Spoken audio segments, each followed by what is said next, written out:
Chapter 979. The original author seems to have replied. Everyone turned to look at her in unison. The viewers in the live stream also got nervous. Does the original author hate Sister E?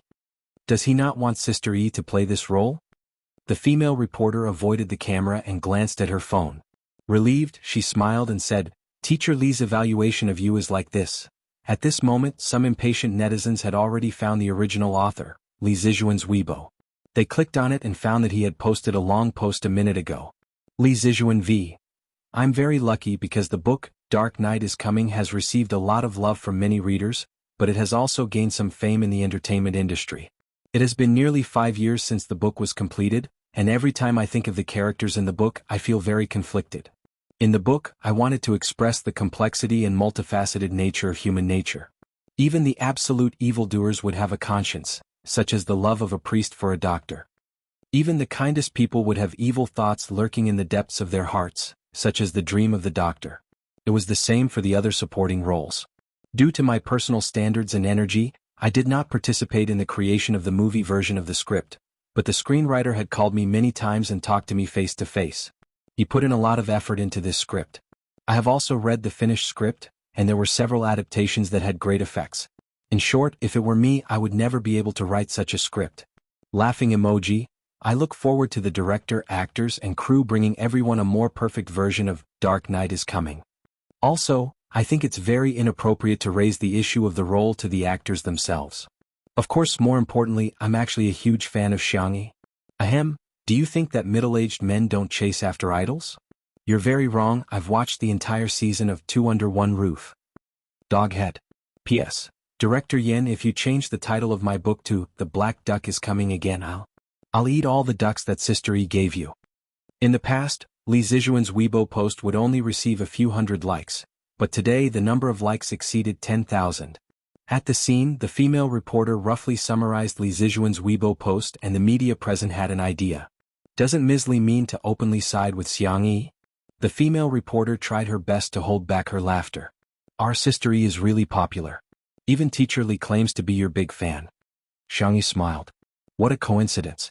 I'm also a fan of Teacher Lee's books. I've read all of his books. Director Yin finished the conversation in time. I will definitely work hard and live up to the efforts of Teacher Lee and the scriptwriter.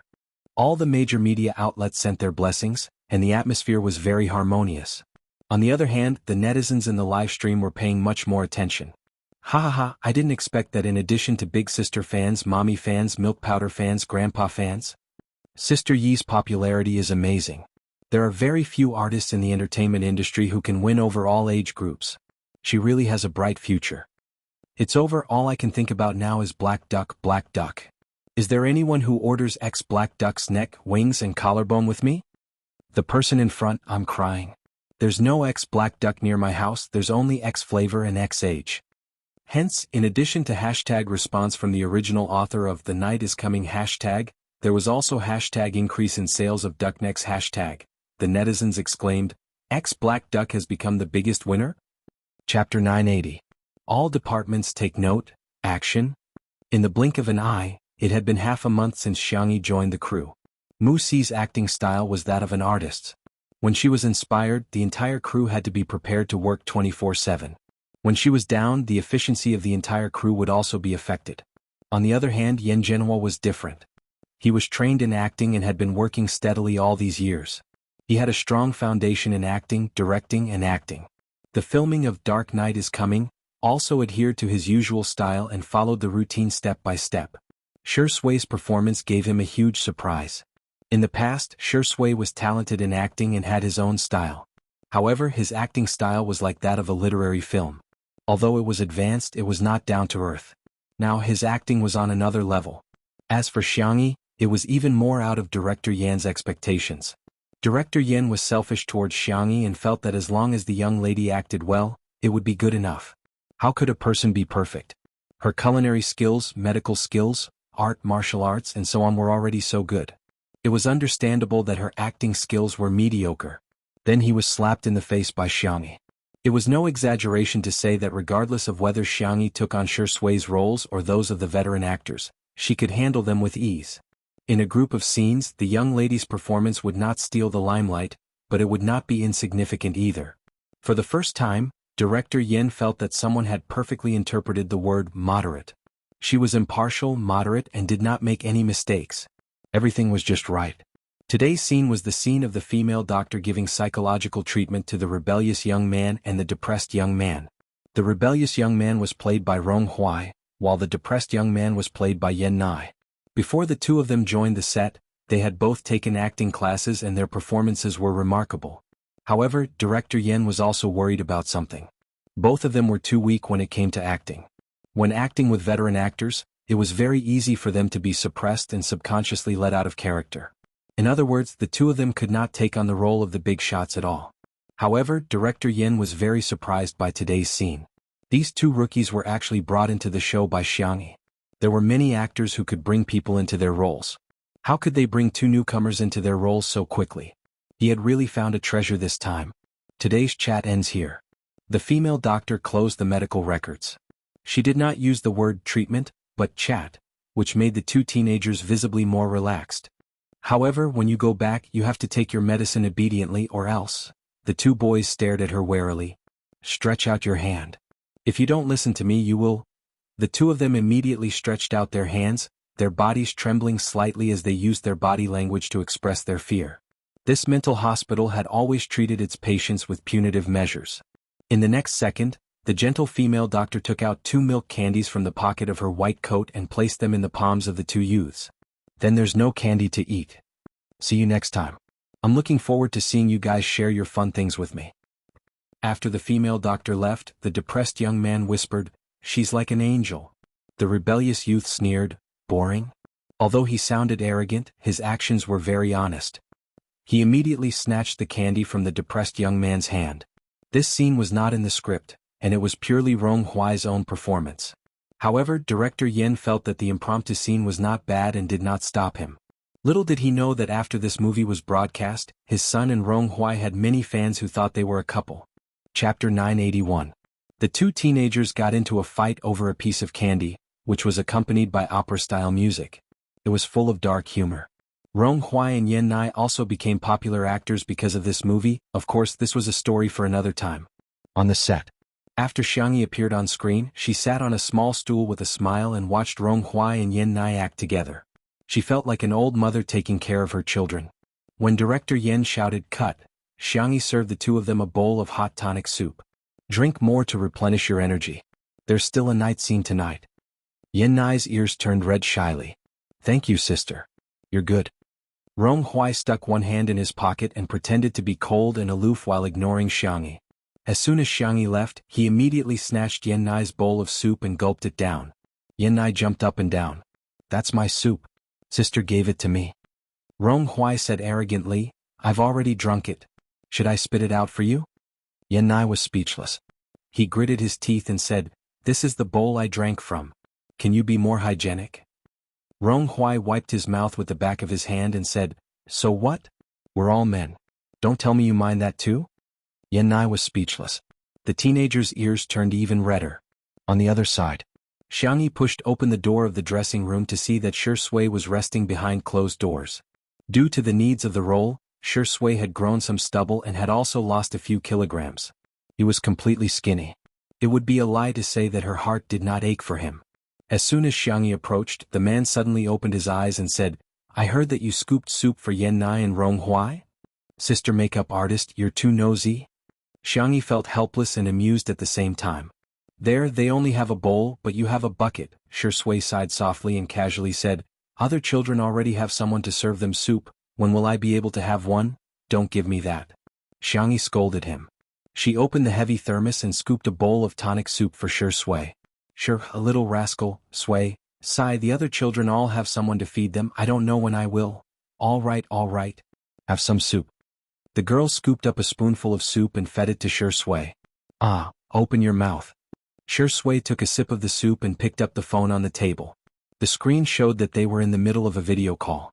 Shui had muted the phone so he couldn't hear Xiang Feng's voice on the other end. However, Xiang Feng could hear his conversation with Xianxia clearly.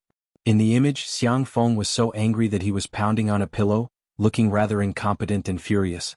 Shui increased the volume of his phone and smiled. Is there anything else? If there's nothing else, I'm hanging up. Ah. Xiang Feng clenched his fists. UF asterisk king dog of a man. Xiangyi shook her head. Men were indeed kindergartners until death. The girl waved her hand and greeted her little uncle. Little uncle, have you eaten? Xiang Feng imitated Shi Sui. Woo, if Shi Sui can have a bowl of soup, when can I have it? Shi Sui, ? Xiangyi, ? Was her little uncle gradually melting? However, other people's fake cries were all sobs, but her little uncle's cries were like the wailing of ghosts and howling of wolves. Xiangyi hesitated and said, Little uncle, why don't you hang up? Xiang Feng, huh? Oh, your snot bubbles are coming out of your nose. Xiang Feng. Chapter 982. More than 10 seconds later. After wiping his nose clean, Xiang Feng crossed his legs and placed one hand on the armrest of the sofa, thinking that he was a cold and domineering Xiu. He cleared his throat and said, Tudu, go home after filming. I'll take your aunt home for dinner. Xiangyi's first reaction was, Little Shiji is back? That name successfully reminded Xiang Feng of his dark past. Marrying little Shiji, ah. He exclaimed, It's not little Shiji. It's a very beautiful girl. Ha. Xiangyi was astonished. Uncle, you actually found a girlfriend? Xiang Feng was dumbfounded. Wait a minute, what kind of image do I have in my little niece's heart? I'm also a handsome man who loves life. Isn't it normal to have a girlfriend? Congratulations, uncle, Xiangyi said smilingly. What does little auntie like to eat? I'll talk to grandpa and grandma. Since it's her first time here, we must treat her well. Well, I'll get a private detective to investigate later. Oh. After ending the video call, Xiangyi suddenly felt that something was amiss. Which boyfriend would hire a private detective to investigate his girlfriend?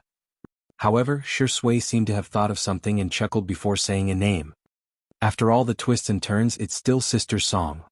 Xiangyi lamented. At this moment, a staff member knocked on the door. Shi Sui said, Come in. The staff member pushed the door open and reminded, Miss Shi, it's almost time for your scenes.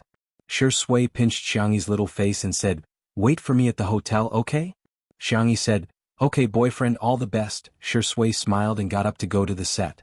The staff member turned to the side and pressed down on his cap. Shi Sui brushed past him and suddenly stopped in her tracks, feeling that there was something strange about this person. She squinted her long and narrow eyes dangerously. Ahem, Miss Shi, it's almost time. Shi Sui stared at him without blinking. The staff member broke out in a cold sweat and didn't dare to look at him. 1 second. 2 seconds. After a long time, Shi Sui finally left. The staff member heaved a sigh of relief and took off his hat, revealing a fierce and sinister face. He walked into the dressing room and saw Xiangyi cleaning up the tableware. The little girl was gentle and meticulous in everything she did. She even sorted the garbage patiently. You're the one who stole our Qianbao's female lead role? The man's voice was low and angry. Xiangyi raised her head, her clear doe eyes calm and indifferent. The man saw that she was not surprised at his appearance. He sneered and said, It seems that you already knew that you would have this day. If you don't do anything wrong, how can your shoes not be wet? Xiangyi couldn't help but correct him, You seem to have used it wrongly. The next sentence is I'm not afraid of ghosts knocking on my door, and the previous sentence is I'm always walking by the river. The man was obviously choked and said angrily, What are you showing off for? Didn't you just study for a few more years? Our Qianbao was poor and didn't have the money to go to school. She didn't want to sleep with the unspoken rules, so you stole the female lead role. Let me tell you, I'm here today to take revenge for our Qianbao. Now have a taste of what real fear is. The man smiled sinisterly and went to lock the door. Xiangyi reminded him, Are you sure you want to lock the door? Do you know fear now? With a click, the door was locked. Chapter 983. Xiangyi replied, I think you'd better open the door. The man replied, Do you think I'll give you a chance to escape? Let me tell you, I'm prepared to go to jail today. For my Qianbao, I don't want anything else. She was his goddess, whom he could only dream of. For her, he gave up his job as a mechanic and switched to being a stunt double. All the money he earned was hard-earned money. All the money he earned was spent on Qianbao. For her, he bought her gifts, he picked her up from the airport. Later on, during an offline event, the goddess of his dreams actually added him as a friend. In order to earn more money for Qianbao, not only did he become a stunt double, he also became a stunt double for a flying car. There were a few times when his life was hanging by a thread. But it didn't matter. He did his best just to let his Qianbao live a better life. Every time he earned money he would transfer it to Qianbao. At first Qianbao didn't want it. But after he begged her she accepted it. Soon after she bought him a gift. An obsidian button. Although he didn't need it, it was the first gift Qianbao had given him. Just like that, he and Qianbao became closer and closer. In the middle of the night, Qianbao would video call him and cry about how pitiful she was. His heart ached every time, but he couldn't do anything about it. All he could do was give her more money. This time he really couldn't take it anymore. Xianxia was clearly living a good life. Why did she have to snatch Qianbao's role as the female lead? No way. He wanted to destroy her. The man's fierce gaze landed on Xianxia's face and he took out a fruit knife from his back. The knife was sharp and it reflected a cold light. Xianxia slowly wrapped the thermal box with a floral cloth and tied a beautiful bow on it. If you don't leave now, you won't have another chance. Hobby *Ts, who are you trying to scare? Without this face, let's see how you're going to snatch our Qianbao's things. Before she could finish her sentence, Xianxia casually hooked the chair, and the chair smashed into the man's body with an astonishing force. *Seek. The man barely steadied himself, took out a fruit knife, and slashed it across Xianxia's face. The girl's speed was even faster than his. It was beyond the speed of an ordinary human. She grabbed his wrist backhandedly. With a twist, the fruit knife fell to the ground. The man's wrist was dislocated in an instant, and he screamed like a pig being slaughtered. Xianxia asked in a friendly manner, "Do you want to continue? I can set your bones just right." "Man? If you don't say anything, I'll take it as a yes." The girl's voice was clear and sweet, and her movements were clean and efficient. Crack. The crisp sound of bones being set rang out at the same time as the man's wails. Xianxia let go of him. The man tried to move his wrist. It was really healed? I was wrong, he apologized and pretended to be timid as he retreated. However, the first thing he did was to pick up the fruit knife on the ground and throw it at Xianxia. Swish. The girl casually caught the hilt. "It seems that your apology is insincere." After saying that, Xianxia tossed the fruit knife in her hand like she was throwing a dart. The tip of the knife seemed to have grown eyes. It brushed past the man's ear and nailed itself into the door. "Man?" He hurriedly unlocked the door and tried to escape, but he realized that the door had been locked from the outside. The man suddenly had the urge to vomit blood. Oh, who is so wicked and heartless? Below the number of words is free. Lucky draw list. 16 Knights, Brocade Koi, Handsome Tangerine Pie. No comments. The above cuties can send a private message to Yunqi and Xiangnuan on Weibo to receive the prize. Crab. I'll make up for the rest of the updates. For all, sweetheart, good night. Chapter 984. Behind him the footsteps were getting closer and closer. Tap, tap, tap, it was light and agile. To the man it was scarier than a horror movie. He turned around and saw Xianxia walking towards him step by step. Her eyes were filled with horror, and her back was pressed against the door. A chill ran down her spine, causing her to break out in a cold sweat. What are you doing? Even his voice was trembling. Xianxia's expression didn't change. She pulled out the fruit knife that was nailed into the door. Her voice was gentle and soft and she was a little annoyed. "Oh no, I broke the door. I have to replace it." The man turned his head stiffly and found that there was a hole in the door that had been nailed through. Even a sturdy wooden door could be pierced through. If it was his head instead, the man was trembling. Where was the arrogance from before? Open the door, he wailed. He finally understood what true fear was. The girl raised her eyebrows. "That's why I told you not to lock the door." The man wanted to cry but no tears came out. He finally understood that Xianxia didn't ask him not to lock the door for her sake, but for his own good. Xianxia patted his face with the back of the knife and asked calmly, "Tell me, why did you come looking for trouble with me?" The man's cheeks were cold and his legs were weak. He had never been so scared in his life. He explained the whole sequence of events in detail. "I did all this for Qianbao." Thinking of Qianbao's beautiful face, the man regained his strength. He looked at Xianxia with eyes full of hatred. "If it wasn't for you, Qianbao wouldn't have." Xianxia couldn't be bothered to listen to his emotional speech. She went straight to the point. Director Yen hates unspoken rules and connections the most. Even Yen Nai had to go through many selections and auditions before he could play a small supporting role, not to mention a female lead role. "I heard Director Yen mention that the actress you're talking about was eliminated in the preliminary stage. The reason was that her acting skills were too weak. She was given half an hour to prepare, but she didn't even remember 2 lines. There was never any shady dealings and no one persecuted her.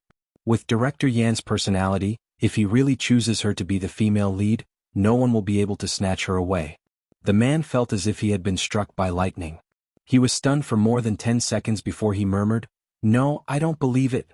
The audition video was released a long time ago, but not many people paid attention to it. You should be able to find it if you search for it. The man trembled as he took out his phone. He searched for a while and found the audition video. Qinbao's performance could be described as barely satisfactory. It was already good enough. Regardless of whether it was her acting skills, her knowledge of the lines, or her ability to change her emotions, there wasn't a single thing that she could bring out. She cried for a long time but not a single tear fell. Her eyes widened in anger, shock, and even when she saw the male lead, her eyes widened. The man fell to his knees in silence. Could it be that Qinbao was lying? No, impossible. Why would she lie to me, Xianxia? Then take your time crying. I'll leave first. The man couldn't open the door no matter how hard he tried, but she easily opened it. After the girl left, the man pulled at his hair frantically for a long time before he realized that Xianxia was actually. She didn't argue with him? How could there be such a good thing? He was secretly relieved and was about to leave when a slender figure blocked his way. Shui smiled faintly. You're bullying my little bunny, huh? With a casual tone he closed the door. The man? Chapter 985. Xianxia carried the thermos and walked over while the crew members rushed to greet her. Sister E, it's been hard on you, go back and rest well. See you tomorrow, Sister E. Xianxia responded with a smile. A new crew member stared at her slender back and swallowed his saliva. Wow, I realized that men aren't the only ones who are lustful. Even girls are lustful when they see pretty girls. The person beside him laughed and said, exactly. The newcomer said, but then again, Sister E is really popular. Of course. She's pretty and polite, and she even brings delicious food for everyone. Who can resist that? Just as they were chatting, they suddenly received a notice. The stunt actor for today's flying car had skipped work, and the director was trying to find another person to replace him. The two of them hurriedly shared the post on their WeChat moments, but to no avail. Stunt actors for flying cars are rare to begin with. It'll probably be difficult to find one at the last minute. But I heard that today's scene is very important. The car and detonation point have all been prepared. Director Yan even specially applied to the higher-ups to seal off a section of the road on the mountain. If the filming doesn't go well, we'll lose a lot of money. Everyone in the crew was similarly worried. On the set, Director Yan was so anxious that he was walking around in circles. The contract has already been signed. Why isn't that person here yet? Yan Nai was memorizing his words at the side like an obedient child. Rong Huai, who was beside him, was playing with his cell phone nonchalantly. After scrolling through a Weibo post, he sprung up. What's the matter? Yan Nai hurriedly asked upon seeing his strange expression. F***CKXXXX. This group of bastards XXX. What kind of shit is this? The young man spat out a string of vulgarities, causing Yan Nai's eyes to widen. How can you scold people? Rong Huai said angrily. Take a look for yourself. Yan Nai leaned over to look at his cell phone screen, only to see that Rong Huai had scrolled through a Weibo post in the same city. There were 0 likes and comments, but the content was terrifying. Qinbao's Night V. For Qinbao, I'm willing to do anything. My heart belongs to you. As long as you're happy, I'll ruin Xianxia. The accompanying picture was of a pair of tattooed hands holding a fruit knife. Yan Nai's face paled. This tattoo. I've seen it before. He seems to be today's stuntman. Rong Huai's pupils constricted as he cursed under his breath and immediately went to look for Xianxia. Just as his long legs moved, he saw Xianxia appear in his line of sight. Rong Huai locked his gaze on Xianxia and heaved a sigh of relief after making sure that she was safe and sound. Xianxia walked up to Director Yan and briefly explained what had happened between her and the stuntman. No one heard him clearly. They only heard Director Yan ask in return. The stuntman left? You're letting him go just like that? Realizing that his voice was too loud, Director Yan lowered his voice. Don't be afraid, I'll call the police now. I must seek justice for you. The staff didn't hear the rest of the words and couldn't help but whisper. So it was Sister E who asked the stuntman to leave? Is there something you're hiding? The speed at which gossip spread was even more rampant than a virus. By the time it was posted online, it had already become. Xianxia threw her weight around and chased away the stuntman from the production team, causing the production team to suffer heavy losses. Several fans who had long disliked Xianxia for taking on 2 good jobs in a row began to make sarcastic remarks. Wow, she's so arrogant. Be careful, the higher you stand, the harder you fall. Chapter 986. She's been bragging about being gentle all this time, but now she's given herself away. I knew she wasn't a good person. Seriously, don't you think Xianxia is very scary? She's always wearing a mask, which makes her look so unreal. She can't even tolerate stuntmen. This must be her true colors. Oh my god, I heard that the crew even sealed off a section of the road for this scene. If we can't film it today, the losses will be at least 7 figures. The Spicy Tutu fans' response to this was, quietly watching you guys wreak havoc. JPG. The Shursui sisters were fiercely protective of their child. AB*TCH will be punished by the heavens. Whoever badmouths Sister E is going to lose. In terms of combat power, the Shursui sisters were no match for the Shursui sisters even if they joined forces. For a while they didn't dare to confront them head-on. However, it wasn't easy for them to find a flaw in Xianxia, and they tried their best to magnify it. Xianxia has caused losses to the crew, do you admit it? I'm dying of laughter. Who's bad-mouthing her? She's the one who did something wrong. No matter what the reason is, there are no stuntmen anymore. Can she bear the responsibility? While the netizens were arguing, the crew was very harmonious. Director Yen carefully instructed someone to call the police, but he didn't forget to comfort Xianxia. Sister E, don't feel burdened. You're completely the victim today. Don't worry. I'll pay for the losses of the crew out of my own pocket. I can still afford it. He was a director, but he was also a human being. A crime was a crime, and the culprit should be the one to blame, not the victim. Xianxia was stunned for a moment, and a warm current flowed through her heart. She was actually very lucky to always meet such a gentle person. The girl blinked and asked, "Stuntman? Excuse me, can I try it?" A few minutes later, the entire crew was in an uproar. Have you guys heard? Sister E volunteered to be in charge of the stuntmen today. Sister E is so delicate and weak. Has she gotten her driver's license yet? How can she do such a dangerous thing? That's right. How can a girl do such a thing? Under everyone's watchful eyes, Xianxia opened the car door and sat in the driver's seat, not forgetting to fasten her seatbelt. The car window rolled down and the young girl stuck her head out and said to Director Yen, "I only know a little bit. Please take a look at the effect first. If it doesn't work, we can think of another way together." Director Yen looked like a worried father. Sister E, it's too dangerous. Be good, get out of the car first. Even if I have to go racing, I can't let you go. His nagging was silenced by the roar of the engine. The modified car had a lot of horsepower. Once he stepped on the accelerator, he would be able to drive faster than anyone else. There were a lot of bends on this mountain road. Even an experienced driver wouldn't dare to drive too fast. However, not only was Xianxia's speed fast, but when she passed the first bend, the car drew a beautiful arc and easily drifted through the bend. Everyone? What the F***CK? Was it drifting? Am I right? Sister E actually knew how to drift. Not only that, the girl also showed off some drifting, straight drifting, pressure jumping, air jumping, tail swinging, side sliding and other racing techniques. Director Yen clutched his heart tightly, and his expression gradually became dazed. This was called, only knowing a little bit. Chapter 987. Screech. The tires rubbed against the ground and came to a sudden stop. Xianxia alighted from the car. Seeing that everyone was silent, she curled her finger guiltily. Did you guys see that I made a mistake when I did the jump just now? I haven't practiced in a long time, so I'm a little rusty. Why don't I do it again? I think I should be able to perform better. Everyone seemed to have woken up from a dream as they looked at Xianxia in a different light. Big boss. She's the real big boss. Big boss. She's the real king. Especially the female crew members, their eyes were filled with stars. Indeed, when a girl is handsome, men have nothing to do with her. Seeing that the girl wanted to do it again, Director Yen hurriedly persuaded her. No. Good. Very good. Very good.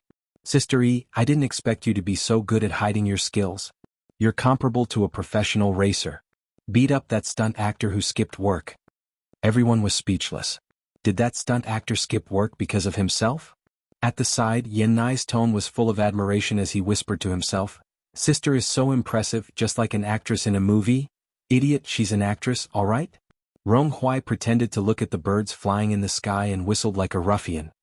He said proudly, "Her driving skills are so not too bad." At this moment, Xianxia and Director Yen were done talking and walked towards the two of them. Ronghuai, is it convenient for you to lend me your jacket? The arrogant little wolf cub immediately straightened his back. The young man's ears turned red as he stammered, You want to wear my jacket? Xianxia nodded. Yes, Director Yin changed the script at the last minute. I'm in charge of playing the role of the villain, and the character is rebellious. We think that your style of clothing is more suitable for this role. Sister wants to wear my jacket. Ronghuai felt as if he had drunk 2 kilograms of fake alcohol and was rolling on cotton candy. Aye. Xianxia misunderstood his meaning. It's okay if it's inconvenient. I'm sorry to have put you in a difficult position. She had seen people who were obsessed with cleanliness when she had transmigrated. They couldn't even stand a speck of dust. Therefore, she fully understood that everyone would have different feelings towards the same things. She felt that it did not matter whether Ronghuai lent her the money or not, and she did not think that Ronghuai was in the wrong.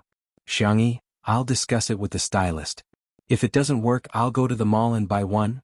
Before she could finish speaking, Ronghuai hurriedly said, No. I'm not making things difficult for you. I'm willing to borrow it. The youth began to take off his jacket on the spot, and even placed his hand on his black belt. Xianxia, who was beside him, coughed loudly. Hey, sister is a girl. Be careful. Only then did Ronghuai sober up. The little wolf cub's ears turned red, and it wished it could dig a hole and bury itself in it. What was he doing? He actually unbuckled his belt in front of his sister. Destroy this world. Xianxia turned around the moment he took off his jacket. She said, The jacket is fine. Thank you. Ronghuai was so embarrassed that he threw his jacket at her and ran away. Xianxia couldn't help but laugh out loud. However, Xianxia suddenly patted his shoulder. The girl said gently, Well, I'm going to start filming soon. I heard that the two of you have a good relationship. Can you please coax Ronghuai for me? Xianxia, huh?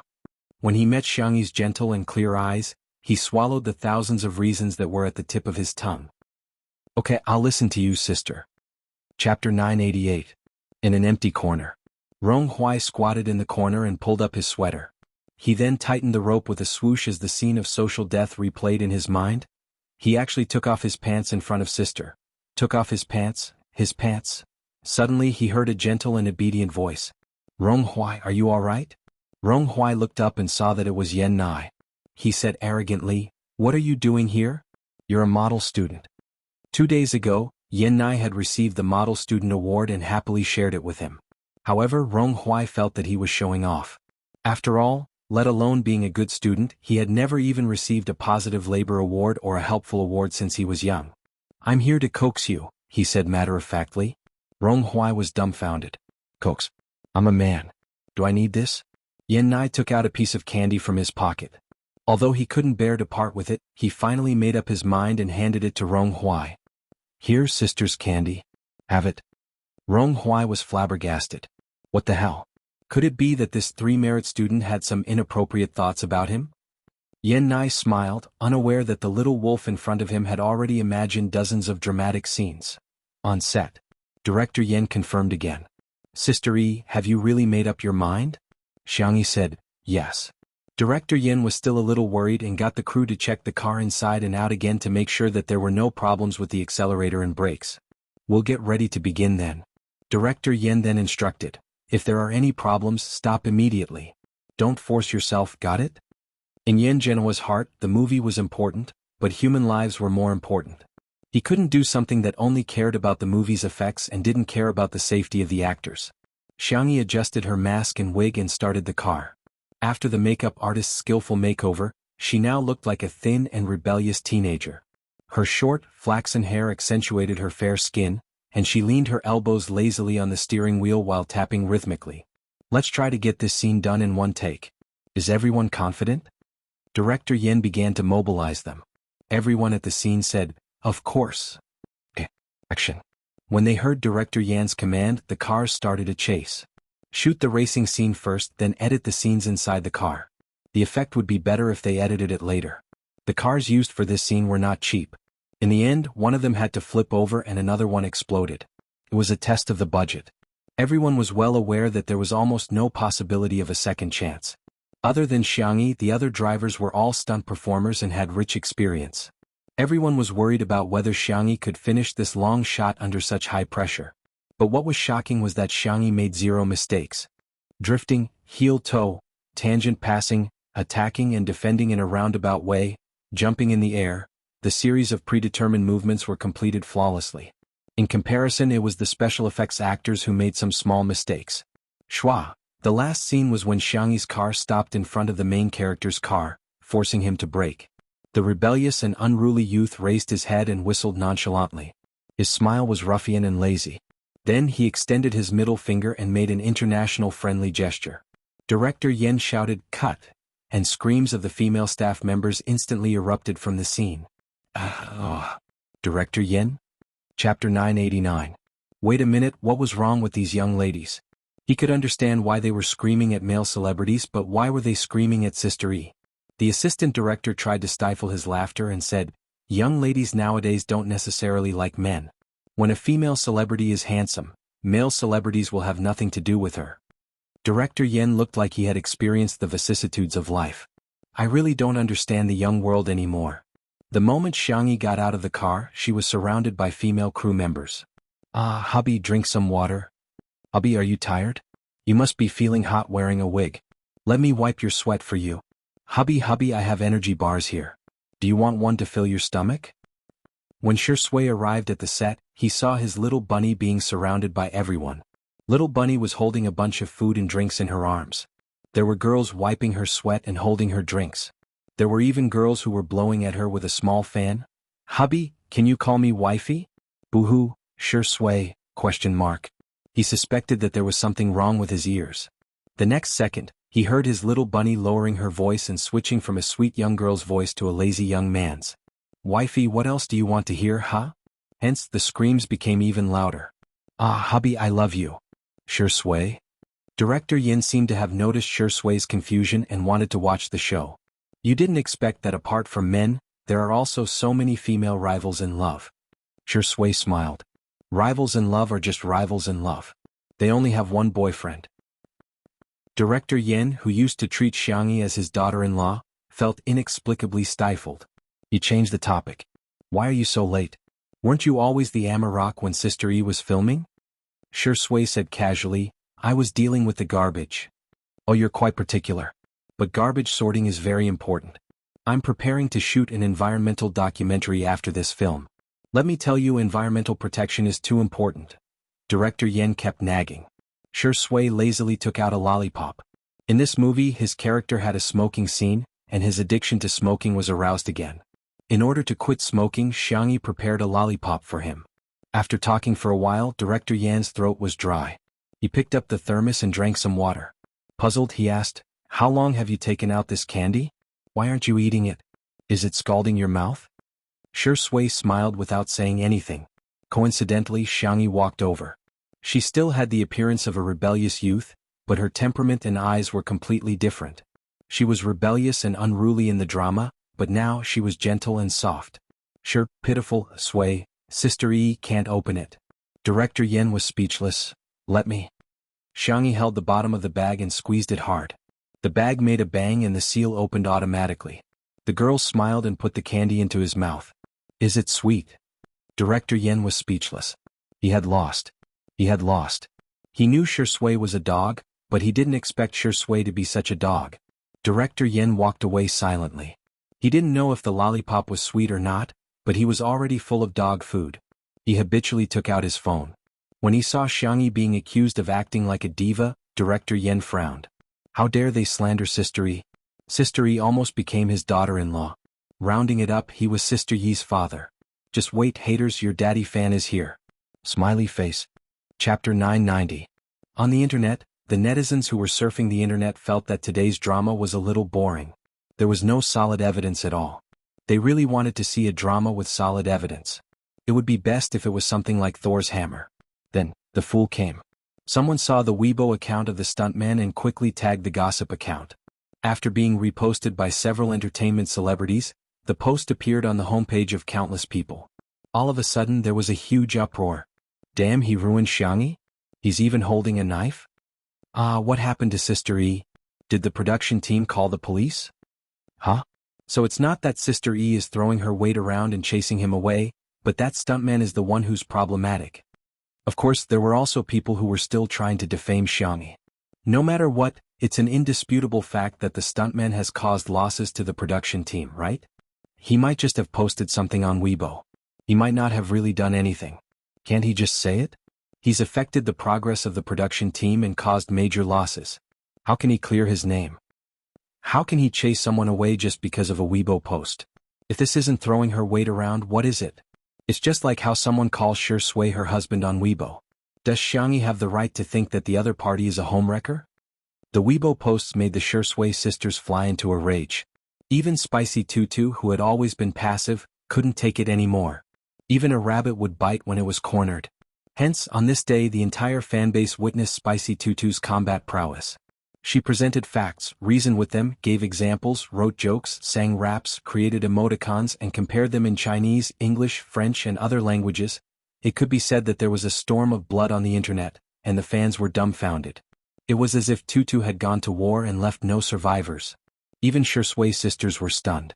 Are they still the same bunch of rabbits who can't even be bothered to vote? How can they be so fierce? I suddenly feel that Shui isn't the only one who can't do it, neither can Shui sisters. Spicy Tutu's anger shut those haters up. What really changed the public opinion was director Yan's Weibo post. As a famous director in the country, he also liked to use Weibo. He also had millions of fans on Weibo, which was more than some of the B-list and B-list celebrities. Jianghu v. To clarify 2 points. First, Sister E did not put on airs. Second, Sister E did not cause any losses to the crew. Also, today I found out that Sister E knows a little flying car stunt.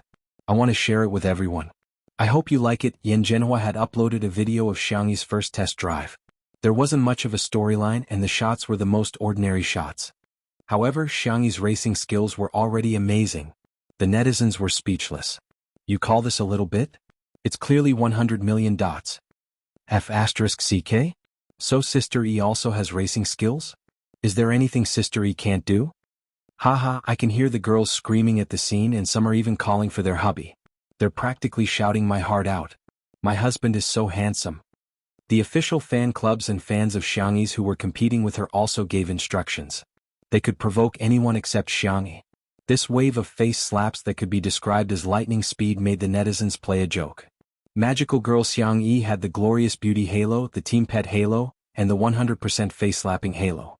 Her talent skills were as follows: God of Cooking LV, 999, Medical Sage LV, 999, Art LV, 999, Sports LV, 999, Force LV, 999. In short, she was a max-level big shot.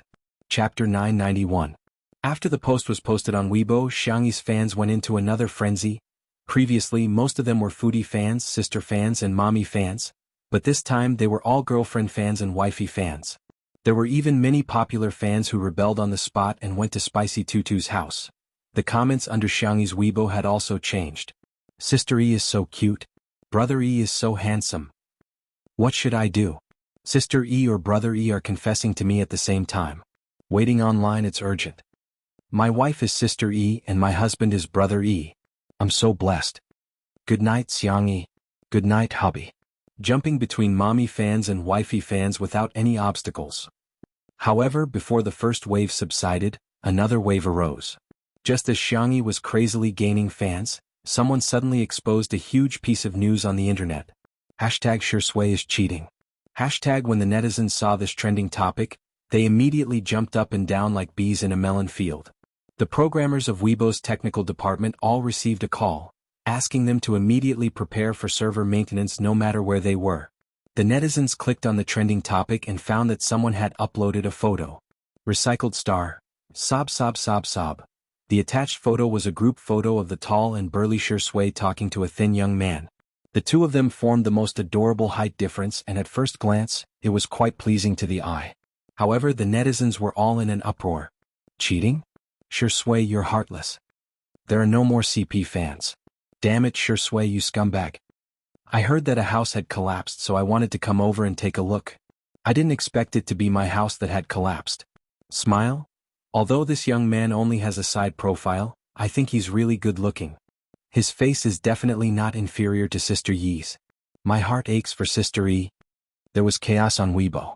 Some people were crying, some were gloating, and some were munching on melon seeds to watch the fun. until someone suddenly discovered a blind spot. Well, don't you think that this young man's figure is similar to Sister Yi's? The lines on his side profile are also similar. This guess immediately made the netizens come up with even more ideas. Brain hole 1. This is Xianxia's true love, the white moonlight. Sister Yi was just a substitute. He was just a substitute. Brain hole 2. Someone deliberately found a boy who looked like Xianxia to frame Xianxia. It was just a publicity stunt. Brain hole 3. Xianxia has always been a man dressed as a woman. She is not she, but he. But this time he accidentally exposed his true gender. It's just the truth. There was also brainstorming 4, brainstorming 5.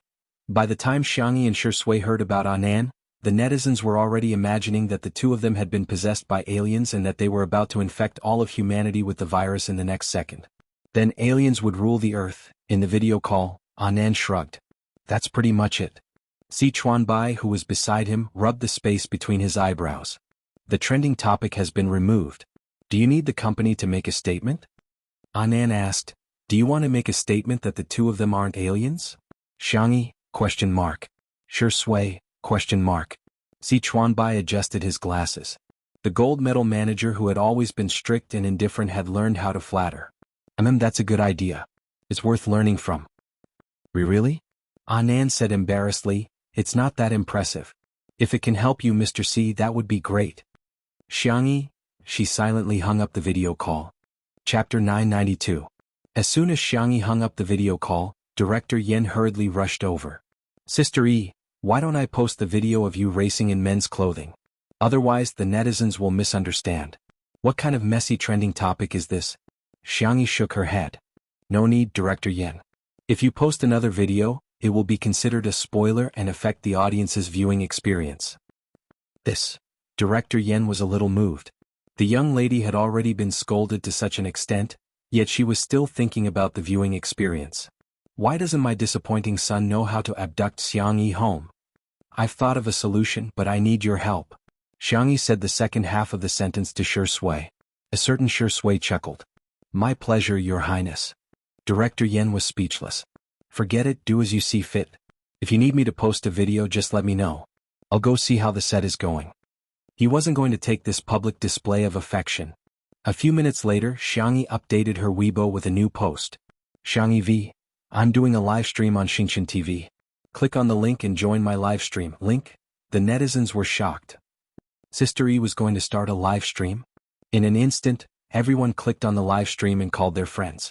The number of viewers in the live stream exceeded 1 million in minutes. The page jumped and Xianxia's face appeared on the screen. However, the camera was pointed at the girl's chin from a devilish angle. But even at such an angle, the lines of her chin were still impeccable. A magnetic and flirtatious chuckle crashed into everyone's ears, causing them to tremble. Shui was actually there too? Put your phone here.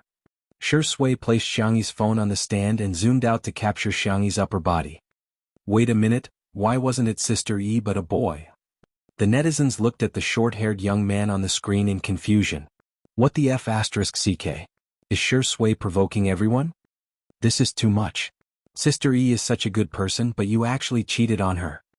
Oh no, it's the feeling of being moved. This little brother is so good-looking, and his eyebrows and eyes are so similar to Sister Yi's. If I were Xianxia, I wouldn't be able to resist either. The next second, the short-haired boy waved his hand at the crowd and smiled, revealing his dimples. Long time no see. I'm Xianxia. This familiar soft and gentle voice, the netizens. Some netizens trembled and asked uncertainly, Are you, Sister E?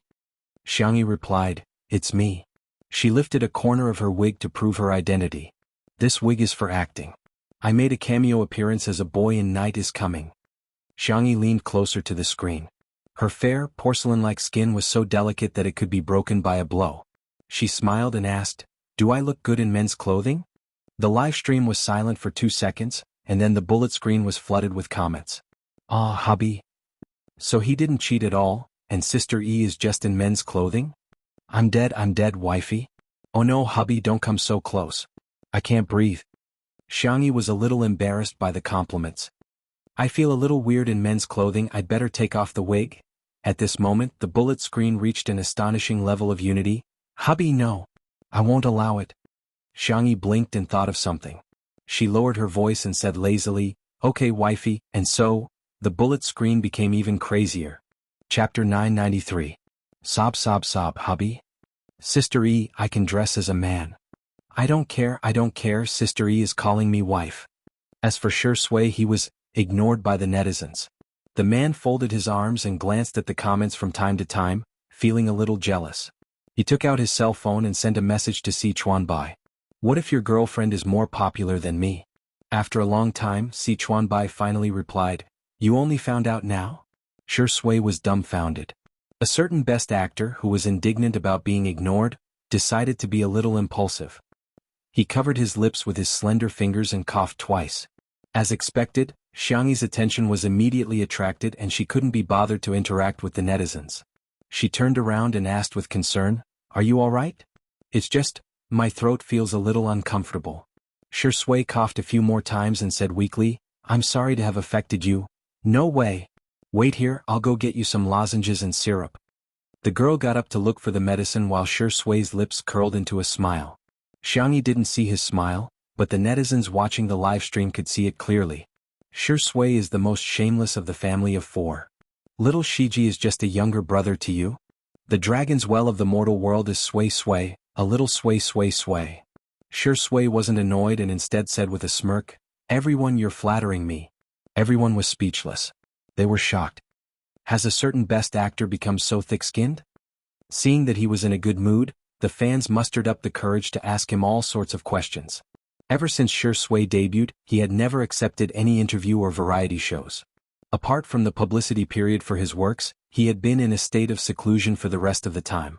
His fans were looking forward to interacting with him, but they didn't have the chance to. Shui answered almost all of their questions today. What's the experience of filming a movie? During the process of making a movie, there were both beautiful and torturous moments. But when I see my character appear on the big screen, it is indeed a very fulfilling thing. Wedding date? I've lived for 27 years and I've never been urged to get married by my family. You guys are actually urging me to get married. Baby's name? Oh, the name you came up with is not bad. I'll keep it for future use. When Xianxi came over with the medical kit, she happened to hear Shui say, Hobby. Does chasing stars count?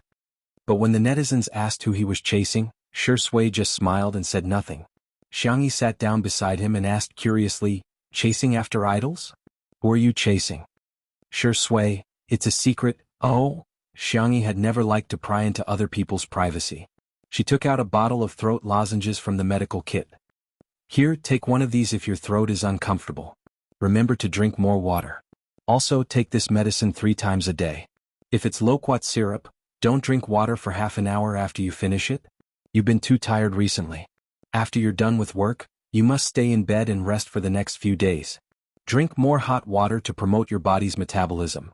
The viewers of the live stream immediately went into a frenzy. 3 times? Isn't that too little? Doghead. Resting in bed alone is not as effective as resting in bed with 2 people. Why drink hot water? Sister E is feeding the medicine with her saliva. Please unlock the paid content immediately. After Xianxi gave her instructions, she wanted to take a look at the comments on her phone, but Shui covered her eyes. The girl was puzzled. Shui said calmly, It's not suitable for children. I see. Xianxi whispered. But now that you mention it, I want to see it even more. I want to see how inappropriate it is. Chapter 994. Shui was speechless for a moment. The tips of Xianxi's ears turned slightly red. I'll just take a look, just one look. The netizens in the live stream were about to die of laughter. Sister E wants to see it, right? Sure, I'll give you a few lines. Woo Zai is being naughty, mommy won't allow it? Seek, I'm laughing my head off. What kind of immortal cutie is Sister E? Do you really want to see it? Shui asked with raised eyebrows. Yeah. The netizens rubbed their palms together and placed their fingers on the keyboard, ready to give Xianxi a few lines at any time. To their surprise, Shui smiled and leaned closer to the girl's fair earlobe. I'll read it to you then. The netizens were dumbfounded.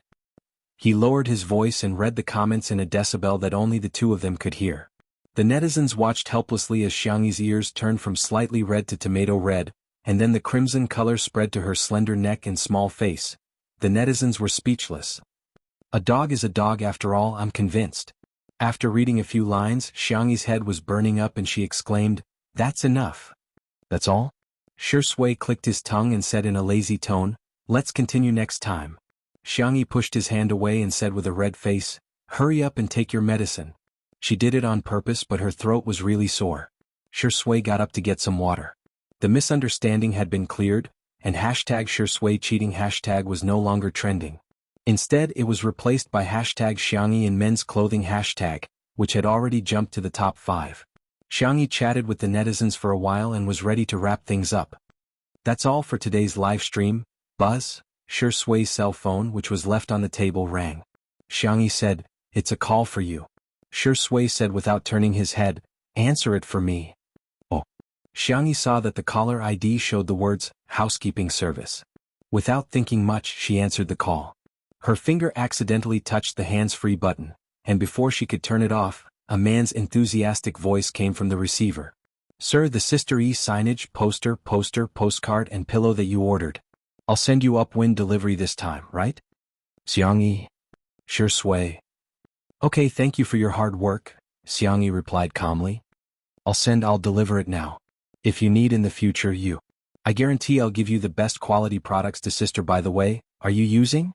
Ah, your voice sounds so much like Xiangxi's.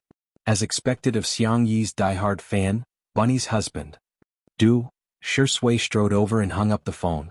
Shui said without changing his expression, "I can explain." The hand that was actually holding the water trembled slightly, revealing his emotions. "Well?" Xiangxi pointed at the cell phone on the stand. "I haven't turned off the live stream yet." With a loud splash, the water in Shui's hand was spilled all over. The screen of the live stream went black. The netizens went crazy. Could the star that Shuringdi is chasing after be Xiangxi? Hey buddy, look at what I found. I really found the Weibo account, Tutu's hubby. The content on Weibo is all about Sister Yi's likes, comments, reposts and votes. She's definitely the #1 fan. Ha, Shui, you've exposed yourself. You're even wooing your own wife after seeing yourself as a couple. Awesome. Really awesome. Chapter 995. On Weibo. Shui was at the top of the trending searches. #I'm chasing my wife hashtag was at the top of the trending searches for an entire day. His post on Weibo, Tutu's husband, was also shared by netizens. It was like a public execution. For example, Tutu's husband. I like Tutu so much. Tutu's husband. Are you going to criticize me again? Do you think I'm dead? Tutu's husband. Every day with Tutu is beautiful. Sunny days are beautiful, cloudy days are beautiful, and rainy days are beautiful too. Because it's Tutu, everything is just right. While the netizens were laughing, they were also genuinely jealous. Ooh, it's too untimely, isn't it too sweet? Shui is secretly using a fake account to chase after his wife. In reality, the scene was very awkward. Xiangxi stared at Shui. Shui avoided her gaze. The girl asked uncertainly, "So, the celebrity you're chasing after is me?" Shui stuffed a mint-flavored throat candy into his mouth, indicating that it was not convenient for him to speak. It could be said that he was really deceiving himself.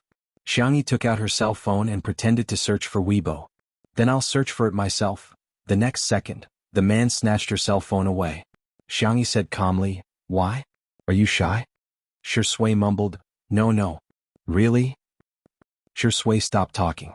The man put one hand in his pocket and looked at the sky and the ground, but he did not look at Xiangxi. Xiangxi only found it funny. The girl tiptoed and the warmth of her breath fell on the man's clean and obvious collarbone. "Boyfriend? I didn't know you had such a childish side." Shui's eyes darkened and his Adam's apple bobbed twice. He still looked serious and abstinent. "It's time for me to go and film." The man left with large strides. His back was still straight and his demeanor was still elegant. However, his back view looked like he was fleeing. 2 months later. Director Yan's filming progress was steady, and the pace of filming was very smooth. Moreover, as an experienced director, he put the scenes with strong emotions at the back of the film. After 2 months of training, everyone's acting skills improved by leaps and bounds, especially Yan Nai and Rong Huai. In the end, the roles that the two of them played in the drama turned evil. The female doctor gave them a temporary warmth, but she could not really cure them. The two of them relied on the priest's hints and advanced step by step. First, they sent the female doctor away. Then, they put a lethal amount of drugs into the ventilation system of the mental hospital. The drug was spread to every room in the hospital.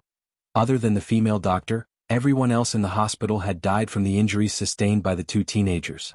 Their last scene was to set the entire mental hospital on fire. However, the female doctor found out. The two of them panicked at first, then looked at each other and became completely evil. "Sister, no one in this mental hospital is innocent." The rebellious young man smiled. "They all deserve it." The depressed young man's eyes were sinister. "Sister, if you run faster, we might consider letting you off." The two of them approached the female doctor step by step. The female doctor did not take a step back. She looked at the two of them quietly as a teardrop rolled down her cheek. Police sirens came from all directions and the two of them panicked. They were like headless flies not knowing where to run. "Run to the west." The female doctor's voice was very soft. She put a candy in their hands and said with reddened eyes, "If possible, run as far as you can." The two of them hesitated for a moment before running away and disappearing into the dark wilderness. Cut. That's it. Congratulations to Ronghuai and Yan Nai. Chapter 996. No one said a word. After a long time, Yan Nai sobbed softly. It was as if a switch had been turned on as many emotional staff members began to wipe their tears. "Hey, what's there to cry about? You're just so pretentious." Ronghuai complained as his eyes turned red. They had been filming together for more than 2 months and had experienced the joys and sorrows of the characters together. It would be a lie to say that he was not moved. Suddenly, Ronghuai felt a gentle pat on his shoulder. He turned his face and met the gentle smile of a young girl. "Here, the spicy strips that you two want to eat." "Who wants to eat this kind of junk food?" Ronghuai said awkwardly, but his nose felt even more sour. He had only asked Yan Nai what spicy strips tasted like previously. Yan Nai said that he did not know either. Yan Nai's mother was very strict and did not allow him to eat snacks since he was a child. Ronghuai had never been interested in these things since he was a child, but he was curious now that he was older. Xianxia was also present at that time and smiled and said that she would make some for them to try. Unexpectedly, Xianxia remembered it. She really made some for them. The young girl bought the snacks in small packages and gave them all to the two of them. "Try it. If you like it, I'll make something else for you next time." Yan Nai could no longer hold it in as he sobbed softly and cried pitifully. Ronghuai gripped the vacuum bag so tightly that the veins on the back of his hand bulged. He was slow to get into character, but he was very immersed in it. Subconsciously, he had already equated Xianxia with the female doctor in the drama. She was so gentle. Would there be a place for him in her heart? He did not want too much. Just a little would do. However, Shui's appearance shattered his fantasy. The man had a furry fleece jacket on his arm and 2 cute rabbit ears on his hat. He put the jacket on Xianxi's shoulders and asked softly, "How do you feel?" Xianxia chuckled and said, "Don't worry, I'll get out of character very quickly." The speed at which the two of them got into character was probably the fastest in the industry. They were emotional in the drama, but they were calm outside the drama. A look of disappointment flashed past Ronghuai's eyes. The little wolf cub still did not know how to hide it, so Shui easily discovered his abnormality.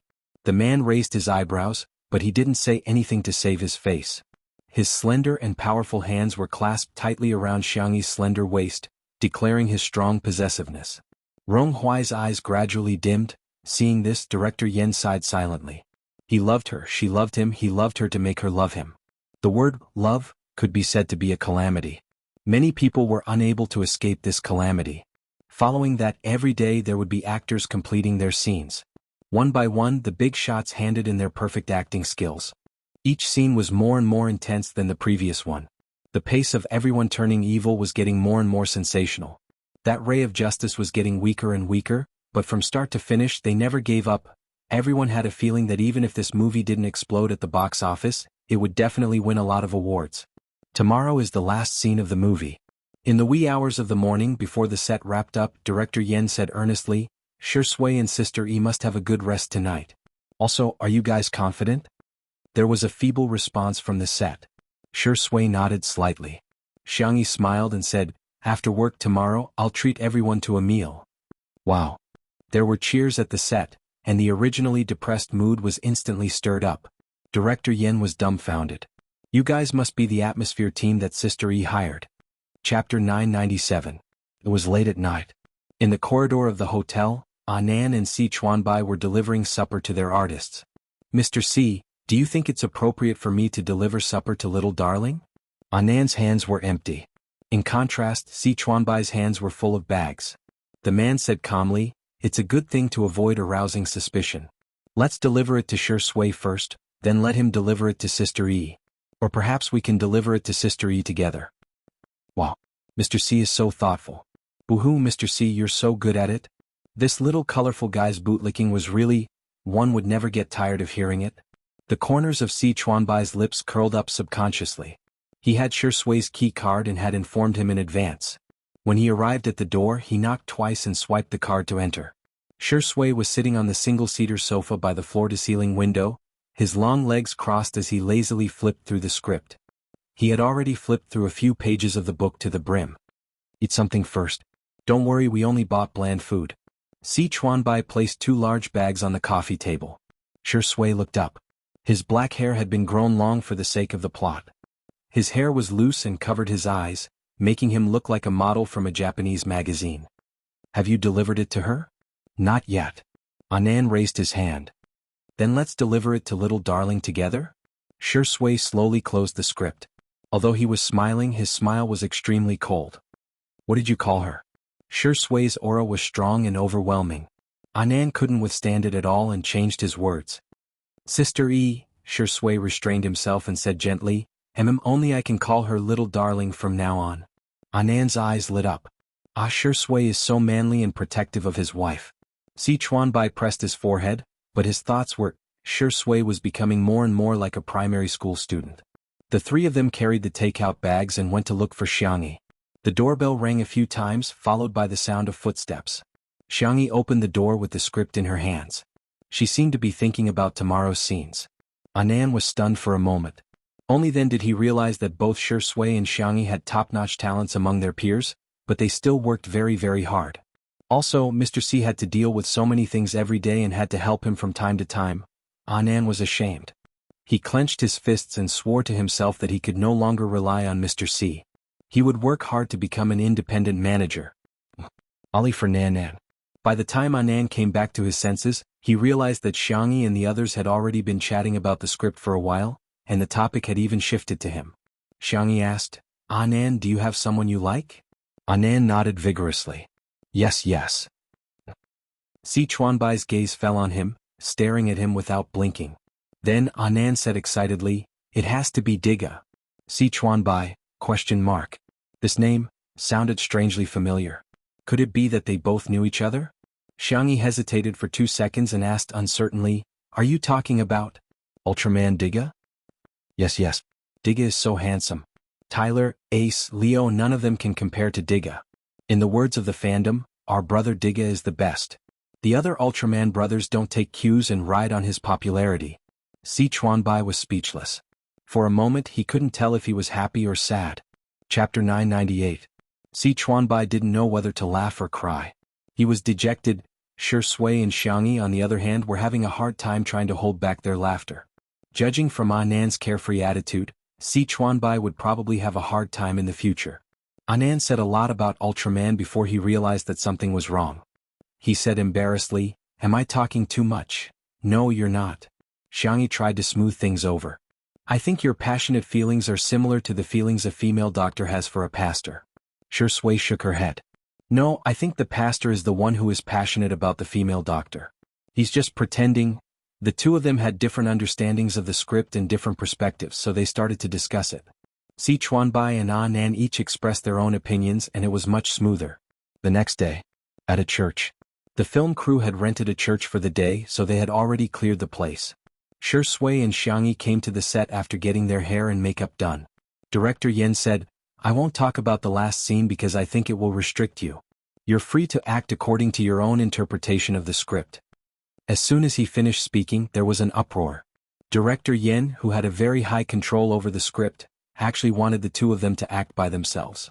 To be honest, it was difficult to write a composition with a topic, but sometimes, it was even more difficult to write a composition without a topic. Similarly, it was the same for acting. With the director talking about the script, it was equivalent to giving the actors a direction. On the other hand, it depended on the actor's own understanding and ability. Shi Sui and Xianxia both expressed that they had no objections. "Then let's begin." Director Yen took a deep breath and the entire crew became nervous. The morning light shone on the glass windows of the church, giving them a faint layer of gold. The obedient-looking children were singing hymns against the light. Their tender voices sounded like angels descending. Pure white roses were everywhere in the church. Large patches of them symbolized the purest image, and a flower of sin bloomed in the most sacred place. The female doctor walked in. She quietly listened to the children singing. Unknowingly, a young man had appeared beside him. The priest's messy black hair was tied up with a rubber band and tucked to the back, revealing his clean and full forehead. His face was incomparably handsome, and his temperament was gentle and refined. However, he was the biggest villain in the drama. "Have you come to say goodbye to me?" he asked softly. With the sound of nature in the background, the female doctor replied, "I'm here to end it all." The priest was silent for a moment before he said, "Some things can't be stopped once they start." "Then, are you willing to stop for me?" After saying that, the female doctor laughed at herself. "Sorry, I said something strange again." The priest's eyes darkened, and he unconsciously tightened his grip on the white rose in his hand. The thorns pierced his fingertips and red blood dripped down, staining the petals. The sound of sirens came from afar. The priest's expression did not change. The female doctor said, "I was the one who called the police." The priest's voice was almost gentle. "Yes, I know." "Then, let's stop here." The female doctor stood up and the priest followed her back. His eyes were filled with infatuation, devotion, and madness. There was also deep affection. The female doctor looked at the camera, gently stroked her hair, and the corners of her lips curled up slightly. A meaningful smile appeared on his face. All the crew members at the scene instantly had goosebumps. Even Director Yen had forgotten to shout, "Cut." Chapter 999. After a long time, it was only after Xianxia's reminder that everyone regained their senses. "Director? Is it okay this time?" Xianxia asked gently. The scene just now was the result of a conversation with Anan and Si Chuanbai last night. The female doctor was a little white flower in the flower of evil. But who could be sure that the little white flower was not a man-eating flower in disguise? That was why she smiled at the camera at the end. Director Yen came to his senses and said in a trembling voice, Wait a minute, let me see the replay." The cameraman was trembling as he adjusted the equipment. He had not recovered from the shock just now. On the screen, every line of the priest and the female doctor was metaphorical and had a deeper meaning. But the real finishing touch was the female doctor's smile at the end. All of a sudden, the script of the entire movie was overturned. Just when the audience thought that the mystery had been solved, there was a huge reversal. Imagine it was already so shocking on set. If it was in a dark movie theater with a huge screen and post-production, how grand would it be? Director Yin did not say anything after watching the replay. Shi Sui said, "Why don't we do another scene? That way we can compare which scene is better." Director Yin was silent for a while and started smoking. He smoked a total of 6 cigarettes. The staff on set also anxiously waited for 6 cigarettes with him. In the end, Director Yin decided, "No need, we'll do this." The scene was silent for a few seconds before cheering. Everyone was looking forward to it. It was both the peak of their acting skills and the peak of the plot's reversal. Director Yen looked at everyone laughing and started laughing as well. He wasn't a young and inexperienced director. He couldn't be any clearer about how shocking the artistic effects of that scene were. Just as he was about to sigh, someone asked loudly, "Director, is our crew done filming?" "Yes, it's done. Everyone has worked hard. I'll give you a red packet later." Before Director Yen could finish his words, he heard everyone talking at once. Sistery, what are we eating?" "Hubby, I found a delicious milk tea. Do you want to try it?" "Darling, do you want to cook later?" "Mommy will cook for you. Our child's hands must be protected." Director Yen, ? Where? Was the attractiveness of a red packet not as important as a meal? Someone tugged at his sleeve. It was his silly son. He swallowed his saliva and urged him, "Dad, can you talk to Sistery later and give me an extra bowl of rice through the back door?" Director Yen. "Son, this is the first time you've ever begged your father for an extra bowl of food cooked by Sistery? Can you be a little more mature?" At the center of the crowd was a smiling girl. Her tone was gentle and harmless. "Our pets, Little Black, Little White, and Little Flower, are all anemic, so we killed them all. We'll bring them over later for everyone's wrap party." In an instant, the sound of people swallowing their saliva rang out one after another. Even Director Yen sternly said, "Yenai, go and grab food for Dad later. If you can't get it, you'll recognize me as your father. If you can't get it, you can go hug Sister Yi's thigh and cry." Or you can take the bowl and beg for it. Do you understand? Yan Nai, ha. Rong Huai, who was at the side, burst into laughter. He immediately understood Director Yan's arrangement. Son, go and bring your brother Rong along. Rong Huai? The scene was filled with cheers and laughter, and everyone was happy and harmonious. In the corner, Xianxia and Shi Sui were holding hands. Shi Sui said softly, I hope the story in the movie will never happen. Xianxia looked out of the window, her slender figure bathed in the sunlight. If it does happen, I hope that everyone in that story will make different choices and have a happy ending. The two of them looked at each other and smiled. They held each other's hands and interlocked their fingers. The movie segment ended. Next trailer, family segment. Good night. Chapter 1000. It had been a week since the filming of Night is Coming wrapped up. For many of the crew members, the memory of that night was still vivid in their minds. There was no other reason. It was because the anemic Little Black, Little White and Little White were roasted, braised and stir-fried. It was simply too delicious. Shi Sui had too many endorsements and jobs piled up, so she was busy dealing with work this week. As for Xianxia, her happy vacation had already begun. At the Xiang family's old residence. Xianxia wore cute strawberry scald-resistant gloves and opened the oven. A row of sweet and crispy egg tarts was emitting a fragrant aroma. The girl placed the egg tarts and cranberry pastries on a plate, brewed a pot of honey peach oolong tea, and brought it to the table in the courtyard. Grandma, did Uncle really say he would bring Auntie back? Xianxia put down the wooden tray and looked out curiously. I hope so. Even if she's not his girlfriend, it's fine to bring a female friend back. If that doesn't work, a male friend is fine too. Madame Xiang took a sip of tea. She looked calm, but in fact, her fingers were constantly twirling the prayer beads. Before she finished speaking, a familiar devilish laughter sounded from outside the fence. Ha ha, Song, our pomegranates are ripe. I'll go up and pick them for you. A sweet voice sounded, don't, it's too dangerous. It's fine, it's not dangerous, it's not dangerous. I'm really good at climbing trees. And super fast too. Xiang Feng said as he climbed up the tree in his suit jacket and leather shoes. After carefully picking out 2 large and red pomegranates, he shouted, Song, take these. Song Qiu. In the courtyard, Xianxia and Madame Xiang simultaneously thought of the same word, danger. Xiang Feng deliberately aimed at Song Qiu and threw the grenades. Bang! One of the pomegranates hit Song Qiu's head, while the other hit Song Qiu's chest. The impact was so great that Song Qiu sat on the ground in a sorry state. Xianxia and Madame Xiang held their foreheads in unison. Xiang Feng, who was on the tree, hurriedly called out, Song. Xianxia put her hands together, praying that her little uncle could speak human language. Then she heard her little uncle speak the words of a universal steel man, You're not dead. Song Qiu. She slowly raised her head and met Xiang Feng's overjoyed face. Song, you're still alive. Song Qiu told herself to endure it. She must endure it. She smiled. Yes, you can come down. Xiang Feng, no rush, I'll pick a few more for you. You're already here. Song Qiu felt like uprooting the pomegranate tree.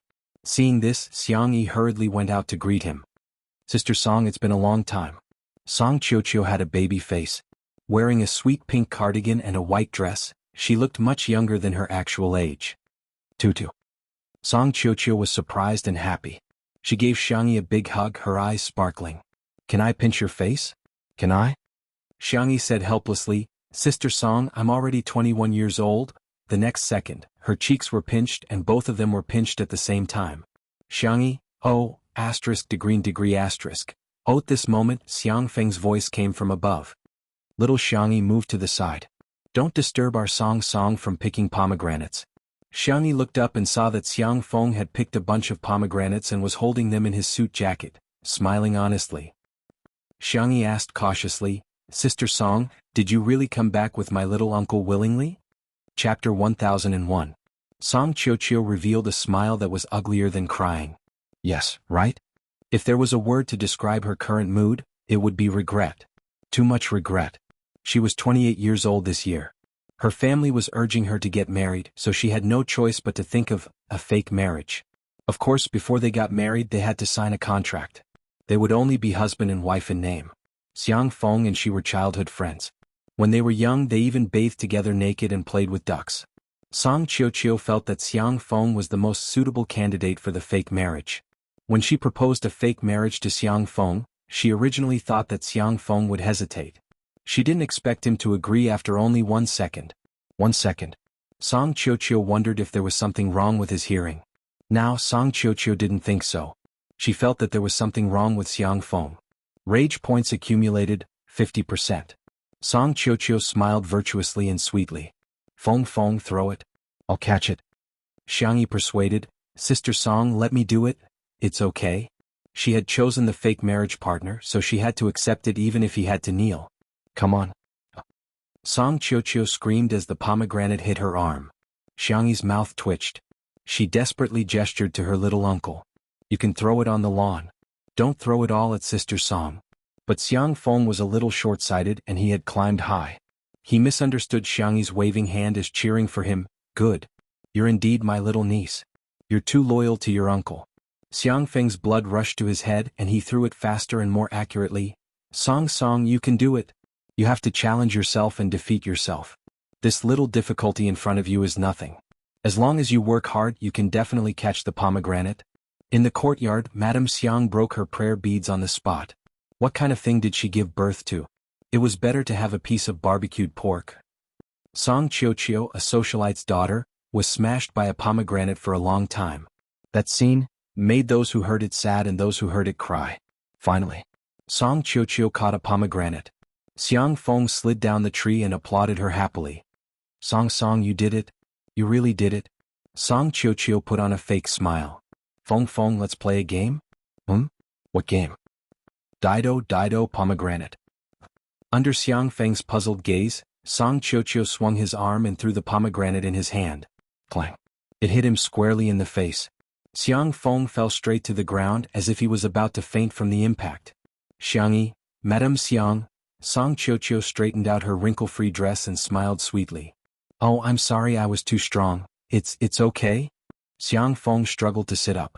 I just like our Song's strength. Song Qiuqiu. Shall we continue then? Xiang Feng, that's not necessary. Before he could finish his sentence, the second and third pomegranate cannonball came one after another, smashing Xiang Feng until he saw stars. Xiangyi was stunned. Could it be that both of them had 0 defense points and full attack points? A few minutes later, Song Qiuqiu held an exquisite porcelain cup and sipped tea, looking extremely elegant and dignified. Xiang Feng grimaced, his expression as if he was wearing a mask of pain. He said to Madame Xiang aggrievedly, Mom, it hurts. Madame Xiang pushed the dessert plate towards Song Qiuqiu and said with a smile, You deserve it. Chapter 1002. Xiang Feng? What? Wasn't he his mother's favorite child? Xiangyi hurriedly said, Sister Song, I remember that you like sweet things. I made these egg tarts and cranberry pastries myself. Try them. Song Qiuqiu maintained the elegance of a socialite. She picked up a small piece of cranberry pastry and took a small bite. The skin was golden and shiny, and the butter and egg yolk mixed together to create a crisp texture. The sweetness and sourness of the dried cranberries and the faint milky fragrance were perfectly blended together. Just by biting into such a small piece, she felt that it was soft and sticky, leaving a lingering fragrance in her mouth. Song Qiuqiu, oh whoa. Song Qiuqiu stopped pretending to be a lady. After taking big bites of 2 egg tarts and a few pieces of cranberry pastry, Song Qiuqiu's eyes were brimming with tears. It's so delicious. Our tutu's cooking is amazing. Xiangyi smiled. Eat more if you like it. Madame Xiang's eyes were kind. Song's appetite is still as good as when she was a child. Eee. She turned her head and met Xiang Feng's eyes. Song Qiuqiu said uncomfortably, Why do you keep looking at me? I eat very ugly. Xiang Feng, I don't know why, but when I see you eating, I think of a particularly beautiful scene. Song Qiuqiu, Xiangyi's sixth sense told her that her uncle probably wouldn't say anything good. The girl grabbed Xiang Feng's sleeve. Uncle, think about it, but it was too late. Xiang Feng said affectionately, Little Xiangyi, don't you have a lot of little piglets? Those little piglets eat pig food so happily. Song Qiuqiu took a deep breath. Song Qiuqiu began to roll up her sleeves. Auntie Tutu, I'm sorry, but I might show you some uncomfortable scenes. Xiangyi looked up at the sky. Grandma, look, that cloud looks like a leaf. Madame Xiang nodded. Yes, I can't see anything except the clouds. Xiang Feng raised his head to look. The sky was unbelievably blue, and it wouldn't be an exaggeration to say that there were no clouds for thousands of miles. Where are the clouds? Just as he was mumbling, Song Qiuqiu pounced on him. She swiftly grabbed his ear and twisted it half a circle. Xiang Feng, ah, it hurts, it hurts.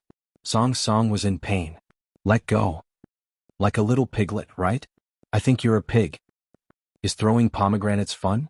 Ah, I'm giving you face and you're taking advantage of it. Her voice was as sweet as ever. Song Qiuqiu didn't hesitate when she started. At first glance, it was obvious that she was a fake socialite's daughter and a real irritable girl. The entire courtyard was filled with Xiang Feng's wailing and howling, as well as Song Qiuqiu's profanities.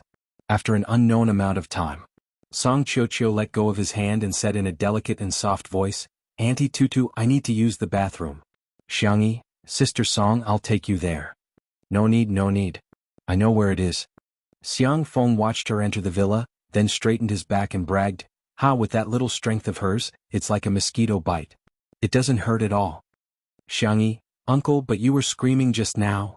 Xiang Feng choked and flew into a rage out of humiliation. I was acting. Can't you see that? Madame Xiang took a sip of tea. I can see that you're afraid of Song. How can this be called being afraid? This is my respect for women as a man. Xiang Feng's words were powerful and resolute. Xiangyi exposed him. Hey, Sister Song, why are you back? Xiang Feng quickly hid under the table and covered his ears with his hands. His movements were so practiced, it made one's heart ache. Chapter 1003. Xiangyi couldn't help but burst into laughter. Xiang Feng waited for a long time, but he didn't hear any movement from Song Qiuqiu. He raised his head and scanned the room, only to realize that he had been deceived. Xiang Feng's dignity didn't allow him to embarrass himself in front of his little niece. He sprung up and exclaimed, Little Xiangyi, how dare you bully Uncle? Hey, Uncle. Xiangyi's reminder came too late. Xiang Feng stood up with the help of the exquisite little table, causing the things on the table to sway and fall to the ground. When Song Qiuqiu returned from the bathroom, he saw his favorite desserts and black tea falling all over the ground. Xiang Feng. Hence, Xiangyi and Madame Xiang began watching the clouds again. Although it was embarrassing to get beaten up, the fact that Xiang Feng had brought his girlfriend home greatly improved his status in the Xiang family. Xiang Yin and Madame Xiang were getting on in years, so they naturally wanted their children to have good families. Tutu didn't need to be urged, but the other little brats did. The Xiang brothers were all arranged to go on blind dates one after another. A few days later, the first to be arranged was Xiang Feng. At the finals of the autumn competition, Smog used a sniper rifle to determine the winner. The commentator's excited voice sounded at the scene. They won. Team Logic won. 5 kills with 1 shot. Sameogu is awesome. The applause, screams, and cheers of the audience were so loud that the ceiling was about to be overturned. Everyone was shouting the same name, Smog. Xiang Feng's blind date, Xiaoxi, was no exception. She was an esports fan and her favorite team was Team Logic. She was initially disgusted by the blind dates arranged by her family, but after finding out that her blind date was Xiang Feng, Xiaoxi was delighted. She sent a message in the group chat, frowny face, I'm going to see Smog soon. Her boyfriends were envious and sour. Half an hour later, Xiaoxi took the pass given to her by Madame Xiang and arrived at Team Logic's esports base without any obstructions. The contestants were jesting and joking around. Xiaoxi plucked up her courage and asked, is Smog around? Oh, you must be the girl who came here for the blind date with Sameogu. Captain Wander smiled mischievously and winked at the training room. Sameogu is waiting for you inside. Xiaoxi's heart thumped as she knocked on the door. No one answered. She waited for more than 10 seconds before boldly turning the doorknob. In front of a high-end computer, a thin and slender young man sat with his legs bent. He wore black headphones and was staring intently at the screen. Was this a review? Smog was really motivated. As expected of the man who won the MVP award, when she took a closer look, Xiaoxi's expression froze. He was video chatting with Xiangyi. In the video, Xiangyi was reading a book while Xiao Naofu was lying on her lap, snoring in its sleep. Its little belly breathed in and out. It was soft and fluffy and squeaky. Xiaoxi patted her face and walked forward. Smog, hello. She reached out to Xiangyu. Xiangyu looked up. His eyes were excessively good-looking and his skin was unbelievably good. He didn't look like an internet addict who stayed up all night. He took off his headphones and said in a cold voice, Excuse me, you're blocking my view of my little baby. Xiaoxi. She laughed dryly and said, Looks like you really like cats. No, you're mistaken. Xiangyu said in all seriousness, I prefer my keyboard and computer. Xiaoxi. Xiang Yi on the other end of the screen? Chapter 1004. Could it be that the trait of being a straight man runs in the family? Xiang Yi was worried. In the training room, Xiaoxi laughed dryly and said, Actually, I quite like keyboards too. I bought a lot of mechanical keyboards and all kinds of limited keycaps. Xiangyu nodded. Then that was it. Xiaoxi was speechless. Although she had no experience in blind dates, she had seen pigs run. Finding topics to talk about was a matter between the two of them. She couldn't be the only girl, could she? She braced herself and said, Don't you have anything to say to me? I do. Xiangyu paused. I think it's better not to talk about it. Xiaoxi said, It's okay. Actually, it's my first time on a blind date and I don't have much experience. I heard it's your first time too, so let's talk freely. Xiangyu hesitated. Are you sure? Yeah, go ahead. Xiangyu said coldly with a poker face, You have chili powder on your teeth. Xiaoxi was speechless. A few seconds later, she screamed and rushed out of the training room. On the screen, Xiangyu resisted the urge to dig her toes into the ground and reminded him, Brother, can you not be so straight?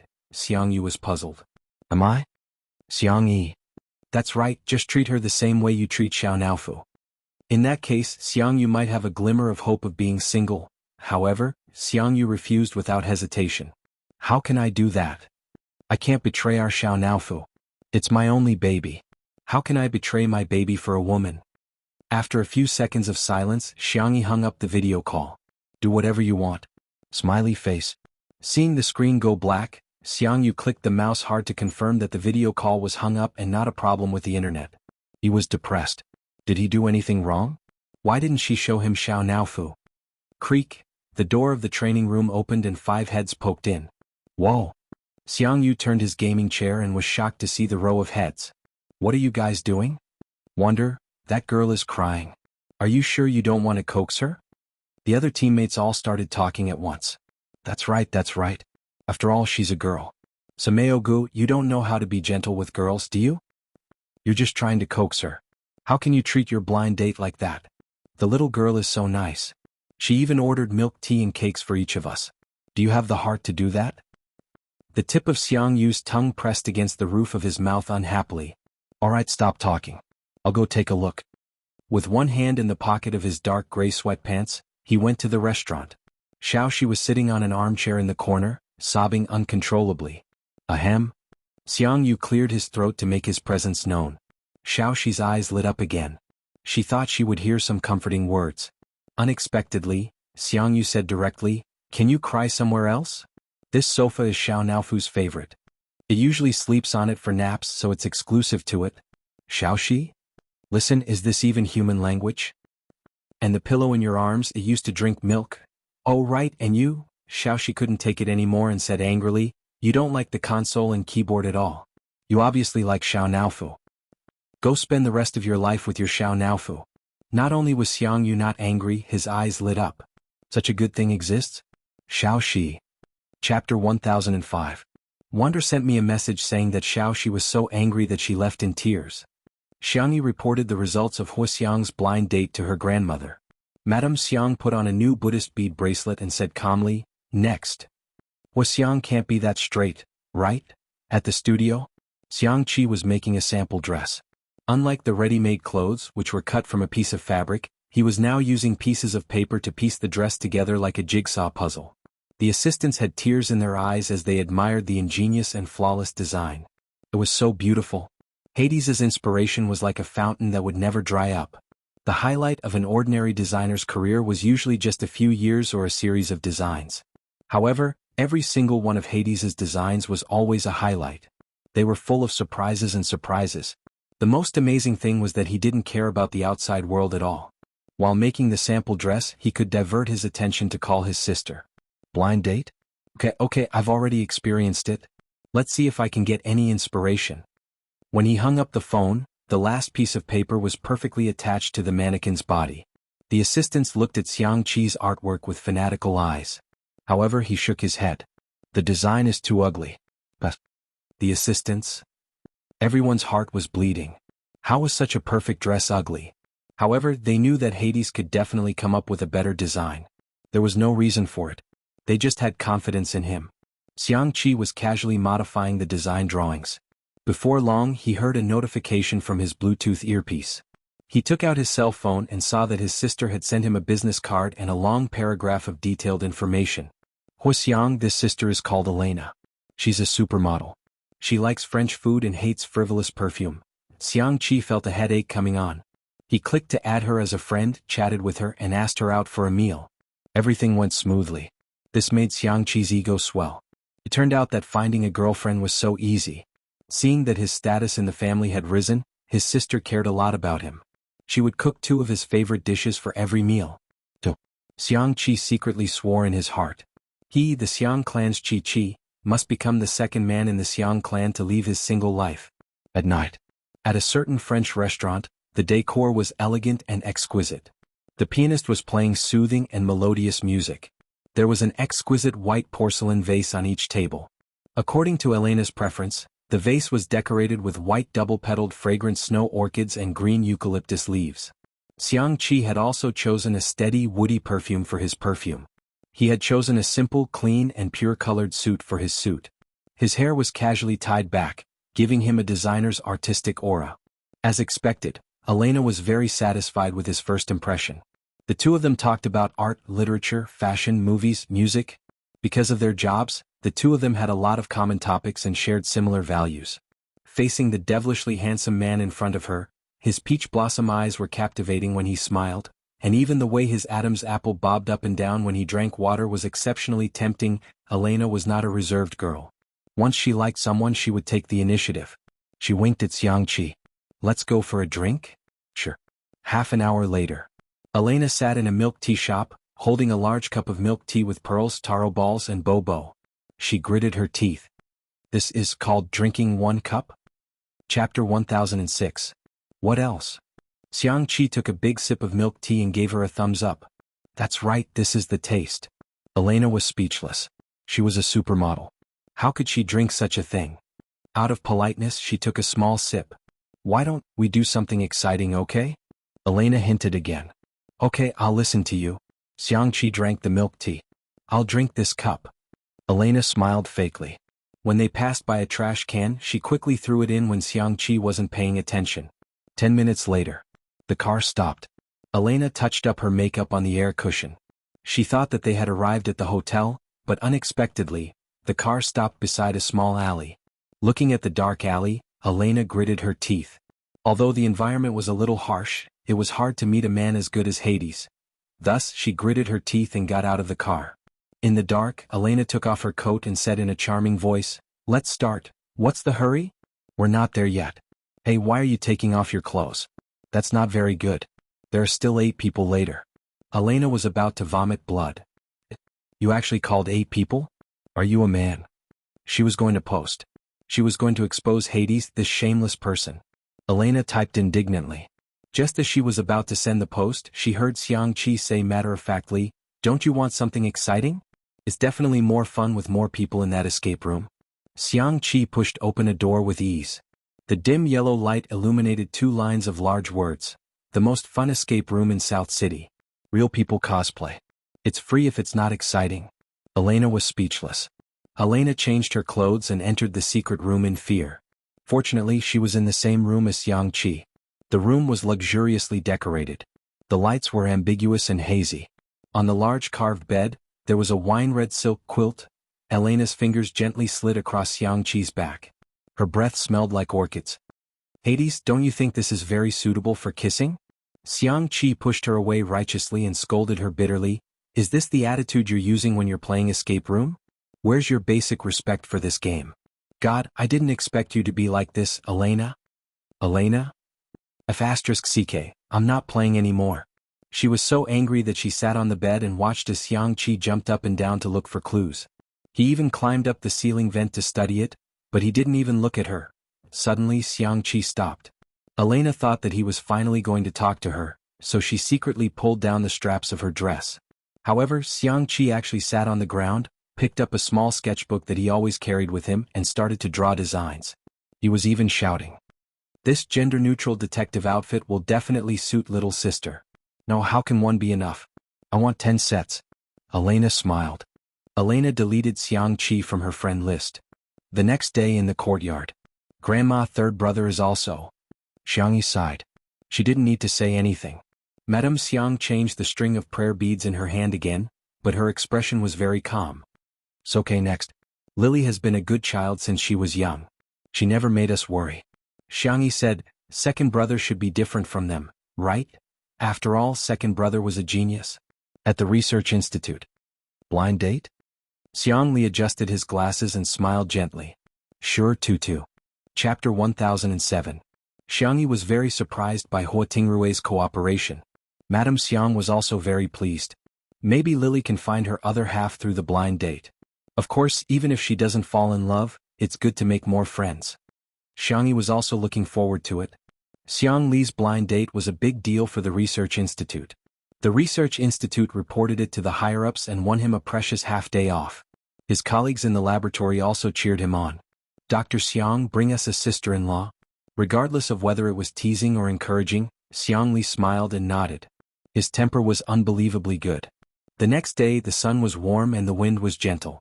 Xiang Li changed into a simple white cotton linen shirt and khaki trousers. It was a very comfortable outfit. According to the appointed time, he arrived at the cafe half an hour early.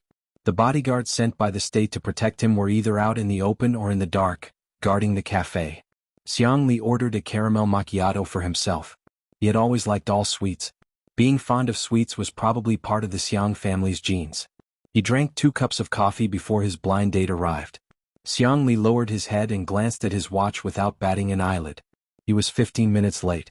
She didn't apologize and introduced herself in a businesslike manner. "Hello, I'm Chao Xing. I'm 26 years old. I graduated with a master's degree when I was 19 and obtained a doctorate in biology abroad when I was 21. Xiang Li listened casually. 19 years old? What was he doing back then? He seemed to have been a visiting professor at one of the top universities in the world. Dr. Xiang? Dr. Xiang? The other person's shout pulled Xiang Li back from his distant thoughts. Xiang Li bowed and said, "Sorry, I got distracted." Chao Xing said, "Although I'm not very satisfied with you, I think we can get married." I think we can use a week to get to know each other, 3 months to fall in love, 6 months to get married, and a year to have children. This way it won't delay our research plans." Xiang Li couldn't help but laugh. "Miss Chao's plan is very good." Chao Xing said confidently, "I think this is a very scientific and efficient arrangement."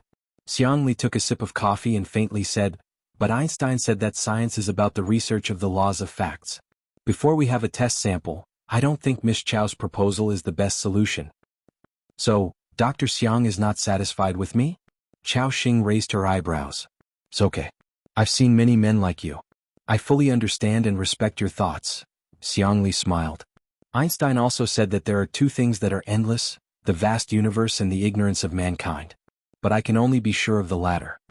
Chao Xing's expression changed slightly. "I'm very confident in my IQ." Miss Chao's confidence is indeed admirable. "I only feel your sarcasm." "I also don't feel any respect from Miss Chao." The 2 of them went back and forth tit for tat. Chao Xing's eyes became brighter and brighter. Xiang Li became more and more disinterested. Was this a blind date? Boring. Why should humans waste the rest of their lives on other humans? Dating? He might as well dissect a few cages of rabbits. As expected, the blind date ended in failure. Xiang Li leisurely sent a WeChat message to his sister. "Tutu, I seem to be really unpopular, cac. Aggrieved? JPG, tearful. JPG, pitiful. JPG." Chapter 1008. Xiangyi's reply came quickly. "How could that be? Did someone bully brother?" She then sent a bunch of emojis of her rolling up her sleeves and stomping her feet angrily. Xiang Li smirked. "Indeed, it's more fun to tease Tutu. Woman? Sorry, no need for that." A certain medical doctor who cut black and white but found that it was still black, used the spring and autumn annals to describe today's blind date. When Xiangyi found out that her second brother had been disliked, she hurriedly coaxed him for a long time and showered him with all sorts of praises.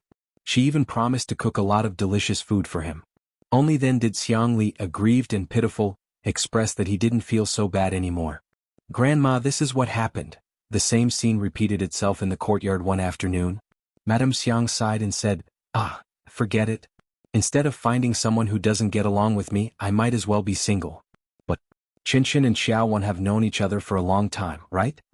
Xiangyi recalled for a while and said, "I think so." She had heard from Anan that Xiaowan was a fan of hers. Xiaowan was good at writing and retouching photos, and had helped the fan club a lot. Madame Xiang twirled her Buddhist prayer beads. Of course she had changed them again. She smiled benevolently and said, "You can't do the same thing more than 3 times. It should work this time, right?" Xiangyi had an ominous feeling. "Lawyer Xiang, this is your itinerary for the next week. Also, you have a meeting with the CEO of Dingfeng Technology in half an hour." The assistant reminded Xianxia concisely.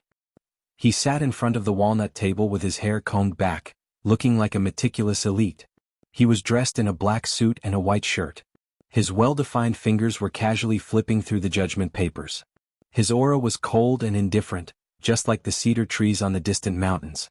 After the assistant finished reporting, he expressed assent and asked, "Do you have any other arrangements?" If not, he was going to go home and have dinner with his little bunny. The assistant said fearfully, "Actually, old madam and Missy want you to invite Miss Xiaowan to dinner to get to know each other better." Songchen's fingers paused for a moment. He raised his head, his eyes deep and calm. "Who is Xiaowan?" The assistant was speechless for a moment before saying, "You're talking about the guardian of the best Xiangyi in the world on Weibo.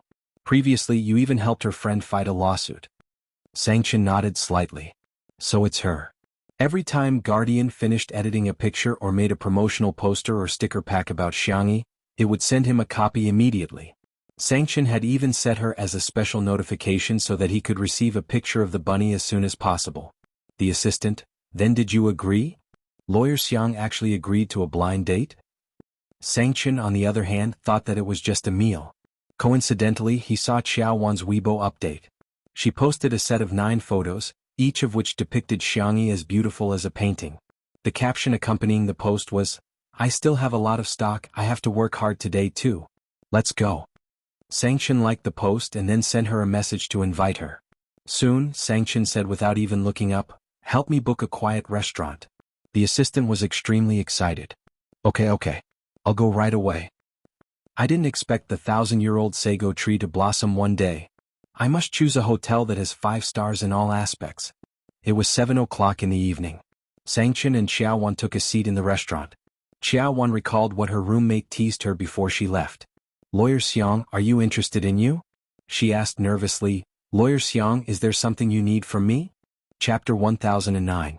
Xiaowan's heart pounded wildly. Could it be that it's really like what my roommate said Mr. Xiang wants to? Ahem, stop. Sangchen cut the steak with a knife and fork and pushed it in front of Xiaowan in a gentlemanly manner. Miss Xiao." Facing Sangchen's deep gaze, Xiaowan was so nervous that her palms began to sweat. "Can you give me a copy of Tutu's stock?" That's it? Xiaowan answered in a daze, "Sure, but there are many photos that haven't been edited yet. The brightness, angle and so on.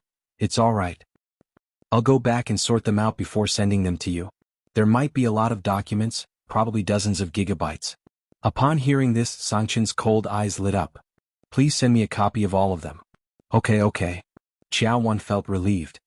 "That's great. I thought you were looking for me because you wanted to date me." Sangchen asked, "Oh? That won't do, I'm Sister Yi's mummy fan. She's my child and I'm her mother. I'm also Lawyer Xiang's." Cough. Xiaowan coughed violently and said, "I'm sorry, I shouldn't have said that. I definitely don't think of you as my son."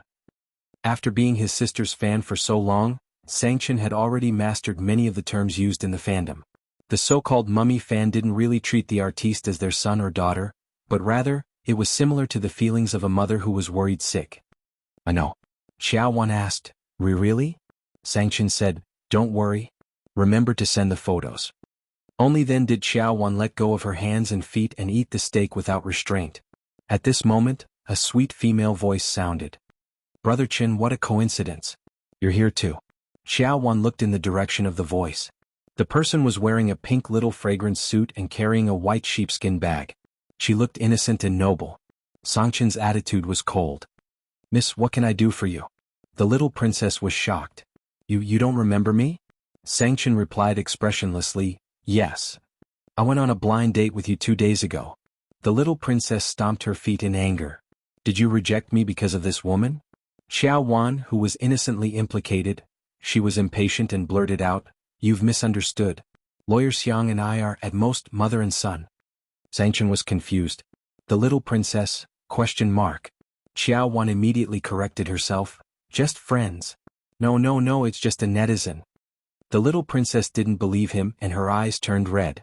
The guests at the next table couldn't bear it and had the urge to comfort the little princess. However, Xiangqian's expression didn't change in the slightest from beginning to end. "Sorry, I'm not interested in women." Oh, so he's not interested in women? Xiao Wan and the little princess thought. The next second, Xiao Wan. The little princess. Perhaps because their expressions were too horrified, Xianxia forced himself to control his temper and explained, "It's the same for men. It has nothing to do with gender." The little princess had tears in her eyes. "So, is there still a slight possibility between us?" Xianxia said, "I don't think your wording is precise enough. It's not just a slight possibility, it's absolutely impossible." The little princess picked up her glass of water. "Then you and your law firm can spend the rest of your life together." She wanted to splash Xianxia, but when she met his frosty gaze, she was so frightened that she stopped herself. Splash, a glass of water was poured over her head. The little princess sobbed. "I'll splash myself." Xiao Wan. Chapter 10:10. What kind of bewitching behavior is this? Only when the little princess left sobbing did Xiao Wan recover from the shock. He's indeed the demon of the Xiang family. He's really domineering. She swallowed her saliva and asked, "Can I continue to eat? I'm so worried that the demon will flip the entire table in a bad mood." "Miss Qiao, feel free to eat." Xianxia wiped the corners of his mouth with a white napkin and said, "Remember to send the pictures." Xianxia nodded in satisfaction. That night, Xianxia received a document that was compressed to dozens of gigabytes. There were photos, animated videos, and videos. The ability of a girl who chased after celebrities was not to be underestimated. She even found Xiangyi's junior high school entrance photo. The corners of Xiangqian's mouth rose into a half-smile. Tutu is still the adorable one. Hence, another day passed. "Grandma Xiang?" Xiangyi said feebly. As soon as she started, Madame Xiang had already guessed the answer. "You don't have to say any more. Our children and grandchildren have their own blessings. I think they all deserve to be single. Each of them is more straightforward than the other, and each of them is more uninterested in women than the other. Grandma, maybe it's not fate yet. Maybe one day my brothers will all be single." Xiang Yi's voice was soft and tender, and her comforting words warmed Madame Xiang's heart. Madame Xiang stroked Xiang Yi's head affectionately and said, "Tutu is still the best. By the way, Wan is coming back from abroad." At the mention of Xiang Wan, Madame Xiang felt a headache coming on. "Tutu will go and pick Auntie up, okay?" "Sure, Auntie sent me a plane ticket. She and Shui happen to be taking the same flight. I'll pick them up then." Xiang Yi's grandfather and Madame Xiang had 2 sons and 1 daughter in total. Xiang Yi's father died young, and Xiang Feng was a heartless clown. Xiang Wan, on the other hand, was famous for being a strong career woman. She ran one of the top jewelry companies in the world. Her brand, Qinyu, was popular all over the world. Every season, the new products would become the hottest brands in the world. The reason why Xiang Wan was so heartbroken was because of Xiang Wan's character. To put it nicely, she was a straight girl. To put it bluntly, he was a bar spirit. He was like the reincarnation of Archimedes' lever. Every time she returned to the old mansion, there would be a bloodbath. She was an existence that even Xianxia, who was known as the Demon King, feared. 3 days later. Nanqing Airport. Xiangyi went out in casual clothes with no makeup on. She sat in the VIP lounge waiting for her aunt and boyfriend and knitted a scarf to pass the time.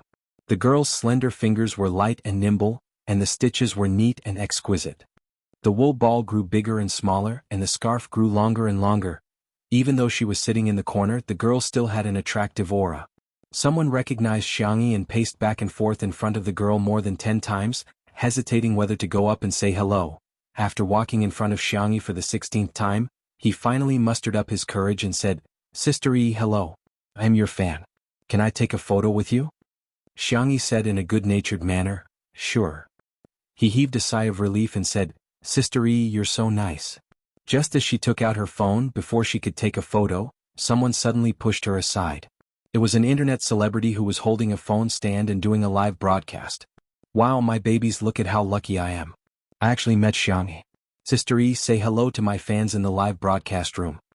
Out of courtesy, Xianxia smiled and nodded in greeting. However, the internet celebrity did not give up. She grabbed Xianxia's arm and said, "It's fate. Sister E, you don't mind doing a live broadcast with me, right?" Chapter 10:11. Feeling a little uncomfortable, Xianxia frowned and immediately withdrew her hand. The fan from just now was speechless. If you're doing a live stream, so be it. Why did you have to bring Sister E along? It's a private schedule. How can you disturb her like that? The internet celebrity said exaggeratedly, "Sister E didn't even say anything, so why are you making such a fuss? Do you think you're the only one with a mouth? Besides, Sister E is so nice, what's wrong with interacting with my fans?" As she said that, she pointed her phone at Xianxia, wishing she could shove the screen directly into Xianxia's face. The comments in the live stream were flooding in quickly. "Ah, it's Sister E. Forgive me for being blunt, but this host is a little rude. Oh my god, the camera is so close but she still looks so good. This is the difference between a celebrity and an internet celebrity. I'm sorry, could you please do a live stream somewhere else?" Xianxia persuaded in a gentle tone. The internet celebrity rolled her eyes and felt that Xianxia was a pushover. She immediately made a decision. She was definitely going to go back on her word. In the past, her live stream would only have tens of thousands of viewers at most. However, after filming Xianxia for a short while, the number of viewers had already reached hundreds of thousands. Xianxia's super popularity was evident. Sister E, I just like you so much that I want to talk to you. Sister E, aren't you the most doting on your fans? Can't you satisfy such a small request?" The fan was speechless. "Are you Spicy Tutu? I think you're a fake fan. Why don't you tell me what Sister Yi's works are?" The internet celebrity couldn't say. Apart from Two Under One Roof, she knew nothing about Xianxia. She looked around and said, "Wow, Sister Yi's scarf is so good. Is it for Shuringdi? Let me touch it." Xianxia quietly dodged, causing the internet celebrity to stagger and almost fall. She said unhappily, "Sister E is so petty. Isn't it just a scarf? I can't even touch it." Xianxia slowly hooked the last stitch on the scarf, folded the scarf neatly and looked up indifferently. Her clear doe eyes seemed to reflect the moonlight, unbelievably beautiful. "Miss, you don't want to leave?" Meeting Xianxia's eyes, the internet celebrity felt a little flustered. However, when she thought about popularity, she felt that it was not a big deal to gain attention and gain popularity. What could Xianxia do to her? Could it be that they could still fight? When that happened, the netizens would definitely flame Xianxia. Feeling emboldened, the internet celebrity retorted, "Xianxia, this is the VIP lounge. This is the treatment that I deserve after buying a first-class ticket. Xianxia, are you trying to chase me away? Does he have any regard for the rules of the airline? Isn't he a little too self-centered?" The Spicy Tutu girls were speechless. What kind of lotus flower speech was this? How infuriating. On the other hand, the netizens who were watching the show were extremely excited. "Fight. Fight." Under everyone's gaze, Xianxia said calmly, "Okay, I understand." She lowered her head and seemed to have sent a message. Thinking that she was scared, the internet celebrity said, "Sister E, it'll be bad if the netizens misunderstand you. Why don't you explain it to everyone in my live stream?" Before she finished speaking, several flight attendants of the airline hurried over. Someone came to apologize to Xianxia. "Miss Yang, we're sorry to have caused you a bad experience." Someone also said to the internet celebrity who was doing the live stream, "Miss, your actions have violated the order of our VIP lounge. You have also violated other people's portrait rights and privacy rights. Please stop your actions immediately, or we will call the police and hand it over to our legal team. Thank you." Chapter 10:12. The number of viewers in the live stream exceeded 1 million. After being scolded in front of millions of people, the online celebrity felt embarrassed and flew into a rage. "I bought a first-class ticket. Why can't I do a live stream here? Aren't you guys taking special care of Xianxia just because she's a celebrity? It's too much to divide the guests into different classes. I'm going to lodge a complaint against you. Xianxia's family doesn't own the airline." The service staff interrupted her. "First of all, we treat all customers equally, unless they don't respect the passenger agreement. Secondly, Qingfeng Airlines is owned by Miss Xiang's mother's family." The online celebrity was dumbfounded. The audience was dumbfounded. What? Did I hear wrongly? Damn it, I went to Google and found out that the largest shareholder of this airline isn't Sister E mentioned before that her mother's surname is also in. Amazing. What kind of Miss Perfect is Sister E? Sister E, take a good look at yourself and stop trying to ride on Sister Ye's coattails, okay? The online celebrity's expression changed again and again. She wanted to say something else to hype herself up, but the service staff had already gestured for her to leave, as if they would take her away if she didn't leave. Seeing this, she had no choice but to leave dejectedly. The world was finally quiet. The service staff bowed to Xianxia and said, "I'm sorry, Miss Xiang, we will prepare a private lounge for you next time. Sorry to trouble you guys, it's been hard on you. Don't mention it, don't mention it." Soon the service staff left too. The other passengers quietly looked at Xianxia, only to find that she didn't seem to be affected.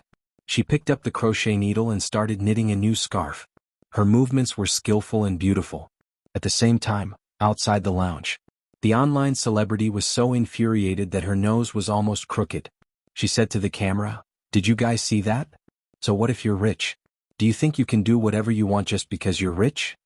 The pop-up comments in the live stream were all, "Yes." The online celebrity was speechless.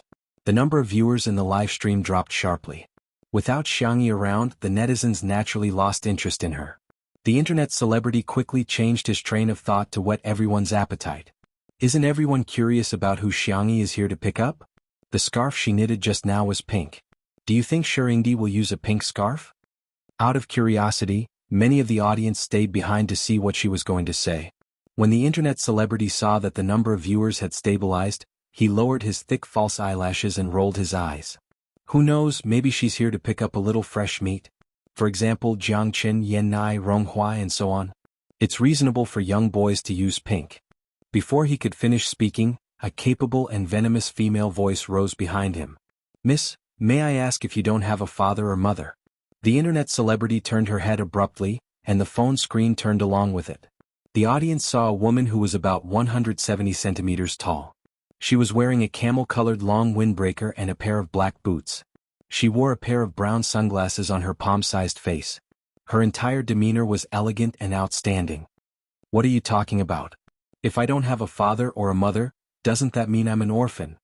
The woman took off half of her sunglasses. Her skin was delicate and fair, and her red lips were slightly curved. She spoke very quickly. "Oh, so you can understand human language? I thought you were some kind of special primate that hadn't fully developed yet."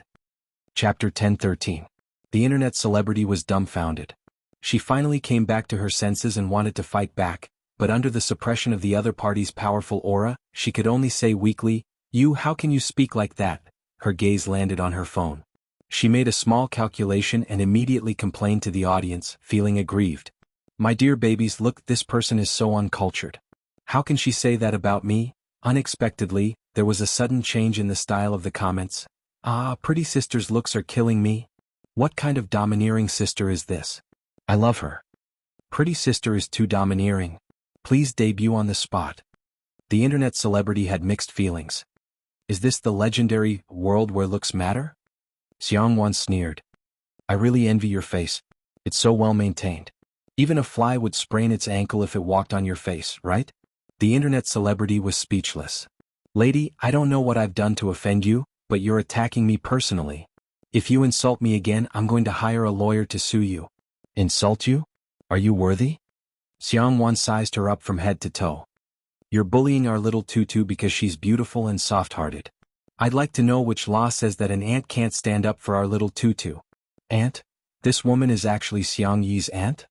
The internet celebrity was horrified. She was like a naughty child who had bullied someone else's child, and the other party's parents came to support her aggressively. She was just a coward.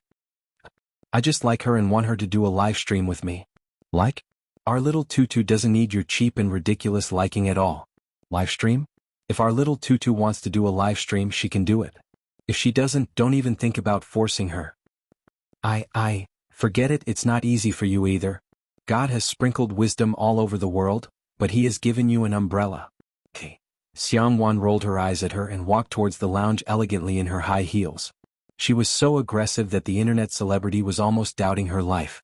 The audience cheered, "Auntie, well done." Someone edited the video, and it soon went viral on the internet and was widely circulated. Some netizens felt that Xianxia was being too aggressive and unbecoming of a lady from a respectable family. The spicy tutu girls, on the other hand, thought that they were really lucky to have an aunt like Xiangyuan who would stand by them unconditionally and protect them. Who doesn't want to be favored? Especially when he was favored by his family. Xiangyi is really, blatantly favored by her family. Xiangyi was knitting the scarf seriously when a smiling greeting suddenly came from above her head. "Little Tutu, how have you been?" Xiangyi raised her head abruptly. When she saw that it was Xiangyuan, she happily pounced on her. "Aunt? Ayaya, our little Tutu has grown taller again." Xiangyuan pinched Xiangyi's cheeks and rubbed her cheeks. "You seem to have softened." "Xiangyi?" The girl's ears turned red. "Auntie, there are so many people here," Xiangyuan sneered. "I'll gouge out the eyeballs of anyone who dares to look." The crowd, who didn't dare to look in her direction because of her aura, trembled. The next second, Xiangyuan lowered her voice and asked quietly, "Can I do it when there's no one around?" Xiangyi was speechless for a moment and sighed softly. "Auntie, you're still the same as before?" She used LSP the moment she spoke. Chapter 10:14. The two chatted casually for a while. Xiangyi looked down at the time and said, "My boyfriend's flight has arrived. Auntie, wait here for a while. I'll pick him up and help him with his luggage." "Wait, you're helping him with his luggage? Does he not have hands or legs?" Xiangyuan said angrily. Xiangyi said innocently, "He's very delicate. I'm afraid he'll be tired." What kind of boyfriend did little Tutu find? Xiangyuan, who had lived abroad for a long time, did not know much about the domestic entertainment industry. Her impression of Shui was also stuck at the time when he was a teenager. She pondered for a moment and said, "If that's the case, I'll go with you." No, I can do it, Auntie." "You can't." "I can do it. I don't want you to think." "I want me to think."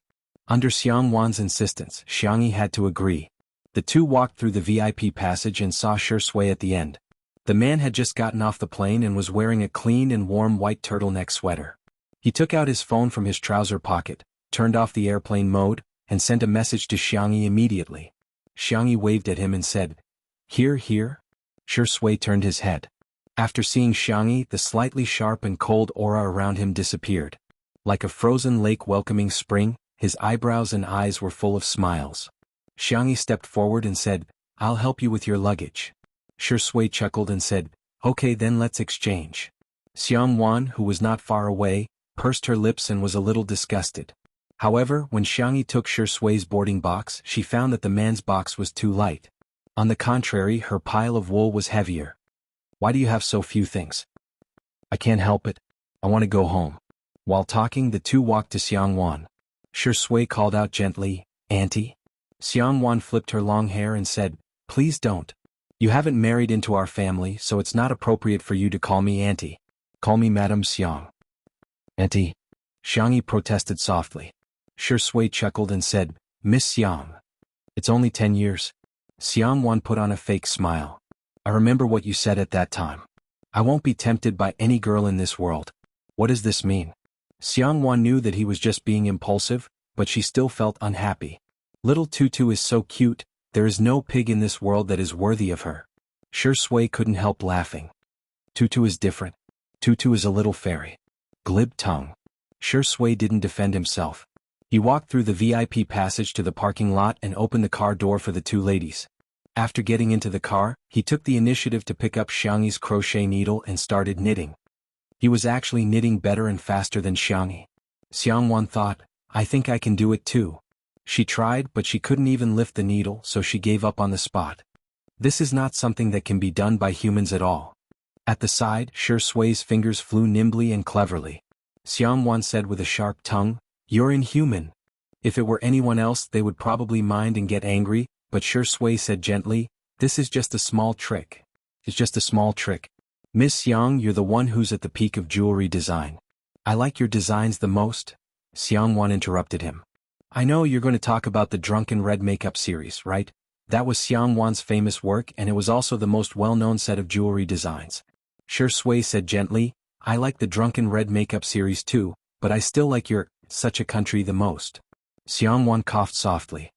Is that so?" Chapter 10:15.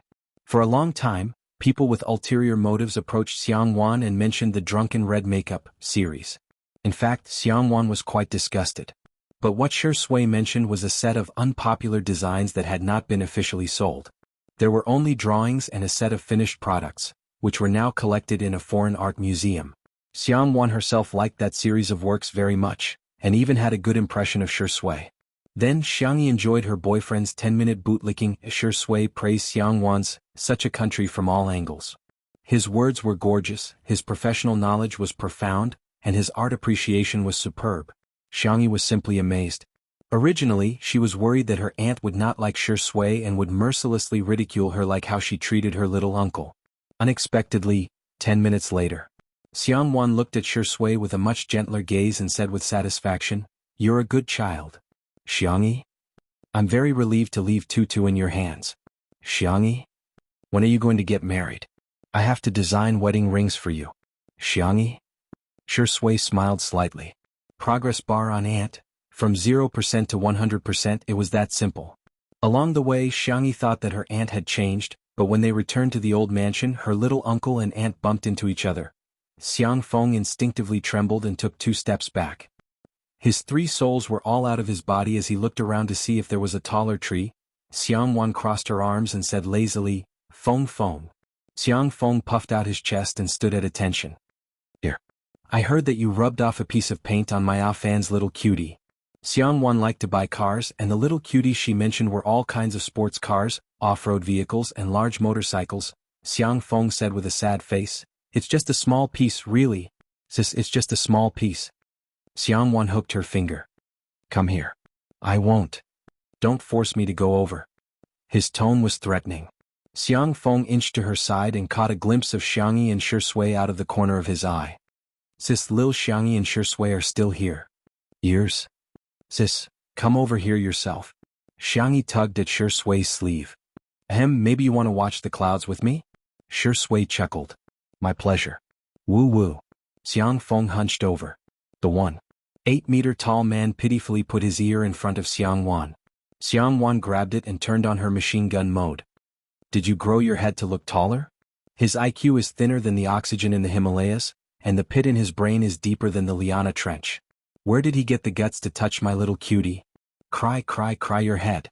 I dare you to cry one more time. Squat down, put your hands on your head and do 100 frog jumps." Xiangfeng, Weiak.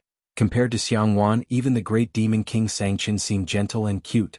After the frog jumps, Xiangfeng was already a cripple. Trembling, he used his last breath to send a voice message in the group. "Xiangwan is back. Xiangyu, horrifying. JPG. Xiangqi, help demon my little aunt. Xiangli, Xianxia." The next second, a message popped up in the group. "Xiangwan, I'm smiling in the group." For a moment, everyone was in danger. Xiangyu has withdrawn a message. Xiangqi has withdrawn a message. Xiangli has withdrawn a message. Only Xianxia hadn't withdrawn a message. Xiangyi and Shui whispered to each other, "Big brother is still the best." A moment later, a message appeared on the screen. "Xianxia has left the group chat. Everyone?" Chapter 10:16. Big brother actually left the group chat? As expected of the woman whom even the demon is afraid of. Help? In the living room of the old mansion. Xiangwan clicked her tongue and said, "I haven't taught Qinshin a lesson in a long time. I wonder how his ears feel now." Xiangyi shivered. "Auntie is too strong." Xiangfeng, who was at the side, seemed to be facing a formidable enemy. He moved closer to Madame Xiang and complained like a primary school student. "Mom, look at her. She's a girl. How can she be so shrewish and barbaric? She won't be able to find a boyfriend." Madame Xiang pretended to be deaf. "What are you talking about? I can't hear you clearly." "Hello." Xiangfeng was speechless. "Mother, your acting is so clumsy." She sneered. "I'm shrewish? Barbaric?" Xiangfeng shivered. "No, no, sister, you're clearly the most gentle, beautiful, and adorable woman in the world." It could be said that he had a strong desire to survive. Xiangwan flexed her wrist and said, "Come here." Xiangfeng felt a dull pain in his ears again and tried his best to hide behind Madame Xiang. Madame Xiang wanted to say something but hesitated. "Don't come over, I'm scared too." When Xiangwan started to ridicule her own mother, she was also very sharp. "Mom, you're spoiling him too much. He's already in his 30s but he doesn't behave properly every day. He secretly orders junk food deliveries behind your backs. Not only does he eat it himself, he even brought Tutu to eat junk food. What kind of behavior is that? He's instigating a crime." Madame Xiang's gaze turned cold and she looked at Xiangfeng. "Go over." Xiang Feng was speechless. Mom, you don't love me anymore? Xiang Feng's wails echoed in the living room. In order to hide from Xiang Wan, he jumped up and down in the room. Xiang Yin reprimanded him, but the corners of his mouth curled up. We're a family. It's better to be lively. As for Xiang Feng getting beaten up, how dare he bring Tutu to eat junk food? He deserves it. After a long period of chaos, Xiang Wan gracefully sipped her afternoon tea. Xiang Feng stood at the door carrying a small suitcase. I can't take this anymore. I want to run away from home. Don't stop me. The living room was so silent that one could hear a pin drop. Xiang Feng put his hand on the door frame and asked, unwilling to give up, Are you really not going to make me stay? Madam Xiang, oh. Xiang Yin said, oh. Xiang Wan said, hurry up and leave. Xiangyi said softly, little uncle, remember to come back for dinner if you're hungry. Xiang Feng's eyes were brimming with tears. Little Xiangyi was still the best. What a heartwarming little cotton-padded jacket. Uncle didn't spoil you for nothing. The next second he heard the little rabbit say, if you're not hungry then don't come back. Otherwise auntie will beat you up again. Xiang Feng, I'm not afraid of her. I was just giving her face, that's all. He flicked his sleeves and left. No matter how one looked at his back, it was lonely. As soon as Xiang Feng left, the housekeeper came in and reported, Young miss, there are 2 girls outside. They claim to be your junior high school classmates. Xiangyi got up and said, I'll go take a look. Xiang Wan frowned, but she didn't stop her. Shi Sui seemed to have sensed something and asked in a low voice, why has Tutu never mentioned her classmates? Wow, this mansion is really grand. Yeah, I didn't expect Xiangyi's family to be so impressive. Building a mansion in a place where every inch of land is expensive is really not something that can be done with money. The 2 young girls chattered non-stop. When they saw Xiangyi, they greeted her enthusiastically. Xiangyi, do you still remember us? Xiangyi said indifferently, sorry, I don't remember. Chapter 10:17. No way, you actually don't remember us? We were your middle school classmates. Girl A's tone was exaggerated, as if Xiangyi had done something unforgivable. Girl B blinked and said sympathetically, Xiangyi, don't tell me you're still holding a grudge over what happened back then. Okay, we'll apologize to you, okay? A few big question marks appeared on Xiangyi's little head. When she was young, her grandparents took care of her. The 2 of them liked to live in different cities for a while, so she transferred schools many times in middle school and high school. In addition, she kept skipping grades, so she didn't remember many of her classmates. At that time, all her time was filled to the brim. In addition to studying, she also had to study medicine and Sanxian. Occasionally, when she had free time, she would run off to study gardening, cooking, and so on. Now that 2 girls suddenly appeared and said they were her classmates, Xiangyi really didn't have any recollection of them. Girl A said unhappily, Xiangyi, you're too petty. Didn't we just bully you back then? Why are you still holding a grudge? Before she finished speaking, Girl B bumped her elbow and said with a smile, No, you misunderstood. We were just joking with you back then. Girl A suddenly sobered up and quickly corrected herself. Yes, we were just joking with you. Do you have to hold a grudge over it for so many years? Xiangyi's eyes were tired. She felt that it was better to knit a few more scarves than to waste time talking nonsense with them. So, we're already here. Can't you even let us drink a cup of tea? Is this how the Xiang family treats their guests? Girl A's words were meant for the housekeeper.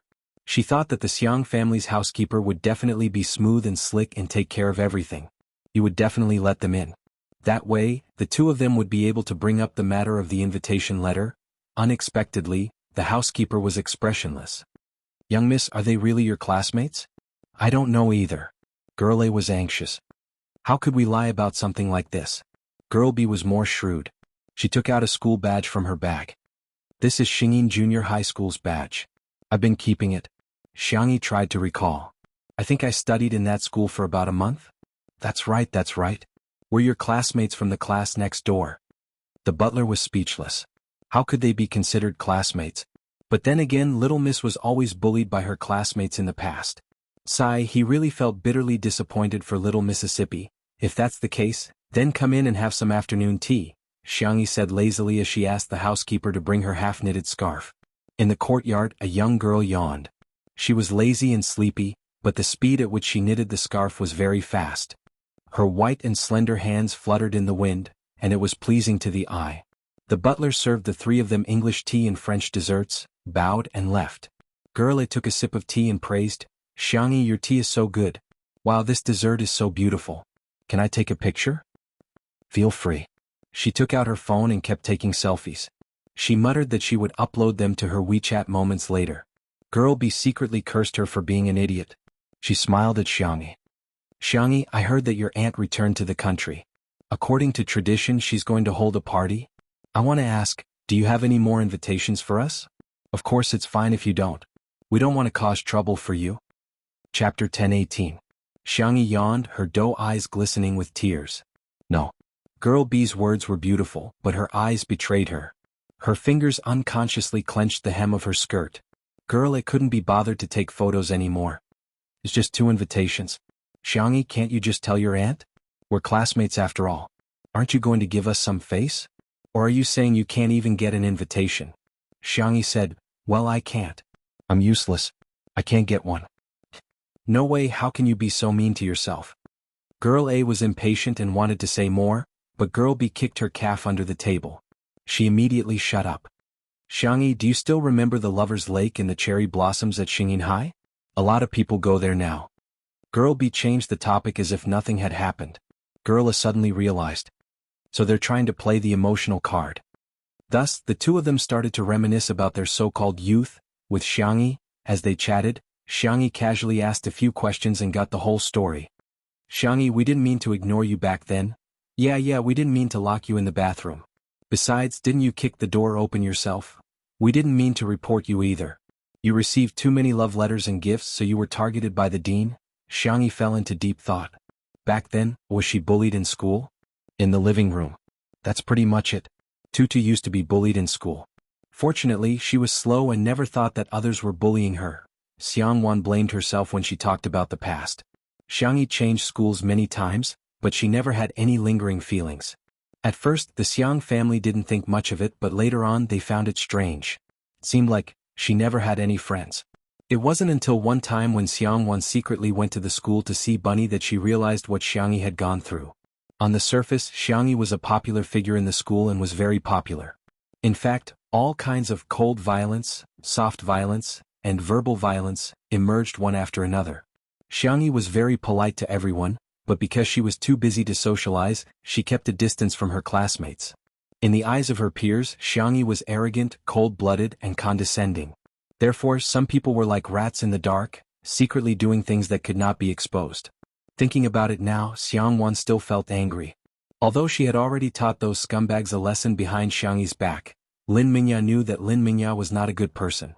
Shi Sui pushed his glasses up with his fingers, the lenses reflecting coldness.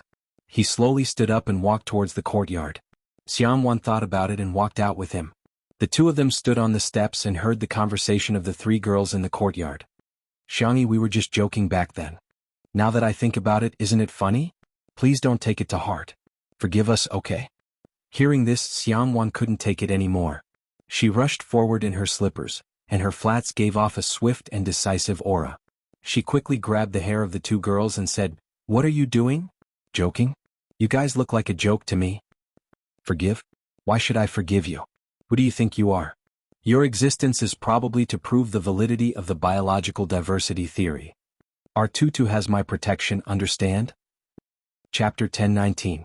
The 2 girls were so frightened that their faces turned pale and they shrieked. Ah! Xiangwan let go of the 2 girls in disgust and wiped her fingers carefully with a wet towel. The 2 girls' meticulously styled hairstyles were now a mess and they looked rather pathetic. Girl A was furious. Who are you? Who are you to treat us like this? Facing Xiangwan's bright and beautiful face, the rest of the words were automatically silenced and no sound could be heard. She's actually the daughter of the Xiang family. Girl B apologized meekly. Miss Xiang, we didn't do it on purpose. If we've disturbed you, we're really sorry. All right. You're already a 1,000-year-old fox, so why are you still acting like a little white lotus? Xiangwan rolled her eyes. Back then, weren't you the one who led the pack to isolate us little bunnies? Xiangwan had never liked scheming people like her. Under Xiangwan's domineering aura, Girl B's face turned paler and paler. Cold sweat kept seeping out of her forehead and her foundation was a little mottled. Xiangyi was confused. Isolated? Xiangwan was confused. Don't you know that you've been isolated before? Have I? Xiangyi asked with uncertainty. Xiangwan was speechless. Should I say that being heartless is an advantage or a disadvantage? Actually, when I was a student, I never paid attention to things like social relationships. Xianxia said in an obedient and soft voice. As long as my heart is firm enough, the disturbances of the outside world won't affect me at all. Besides, they can't bully me. Girl A sobbed. Yes, we locked her in the washroom but she kicked the door open and smashed the few of us. We gossiped about her but she didn't care at all. Instead we were beaten up by the school bully. By the way, she even has a fan club. We were scolded for a long time. We reported that she was in a relationship and the dean not only punished her but also found the informant. During the flag-raising ceremony, a large group of us took turns to read the flag. Xiangyi was speechless. Xiangwan, listening to the girl's tearful complaints, those who did not know the truth would probably think that she was the one who was bullied. Don't be an eyesore here. Scram. Xiangwan's sharp eyes swept over them, and the two girls trembled like quails. You support me, I support you, and quickly leave. Xiangwan pretended that nothing had happened and wanted to go back to the living room, but Xiangyi grabbed her wrist. Auntie. The young girl's eyes were curved and her dimples were shallow. Didn't you say before that you didn't care about me at all? Then how did you know that I was bullied? Xiangwan said stubbornly, I don't care now. As soon as he opened his mouth, he sounded like an old tsundere from the Xiang family. But you helped me teach them a lesson just now. Are you seeing things?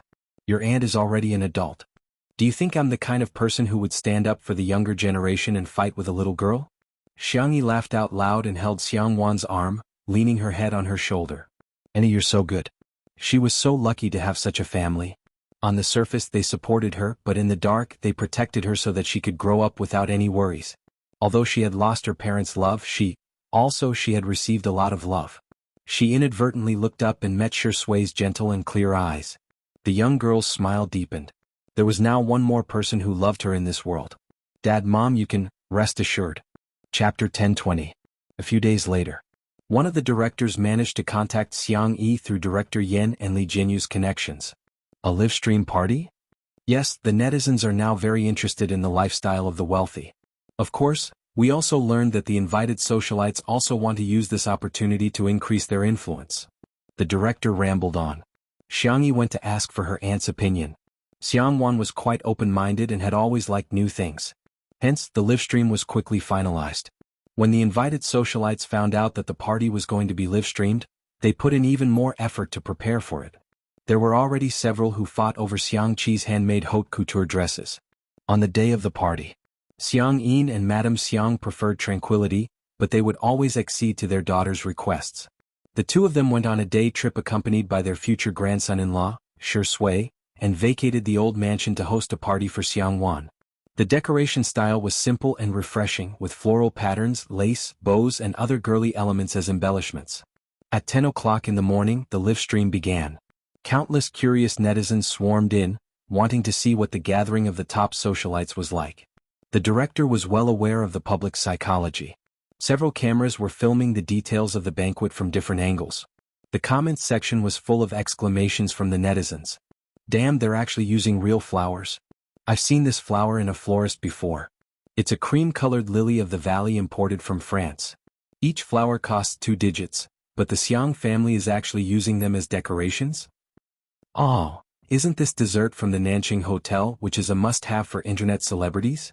Even an afternoon tea is so expensive. I really want to transmigrate into the body of a rich and beautiful woman to eat dessert on the spot. QAQ. Venue design professionals are crying in a storm. What kind of godly design is this? Judging from the style, it should be the work of a big shot. When can I have such creativity and beauty? While the netizens were lamenting, guests began to arrive one after another. Beautiful women, dressed in gorgeous clothes, gradually became mesmerizing. The netizens began a second round of exclamations. This gauze dress is so ethereal. Damn, isn't this Brandy spring fashion show next year? Someone actually bought it now. Sure enough, a gathering of top socialites is even more impressive than a celebrity walking the red carpet. Even A-list celebrities have to beg to get their hands on a high-end set, but the entire venue is filled with... Of course, most netizens only had one thought. Sob, sob, sob, sister E, baby, where are you? Only God knew how difficult it was to catch a glimpse of Xiangyi. It was only then that everyone realized how blissful it was to watch Xiaopo's live stream. After waiting for a long time, there was still no sign of Xiangyi. However, the netizens were waiting for Xiangwan to appear. She said a few simple words and raised her glass. Everyone at the scene raised their champagne glasses. It wasn't an exaggeration to say that the moment Xiangwan appeared, many daughters of the world's top companies and princesses of small countries were compared to her. She was simply like a maid next to a young lady in a movie or TV series.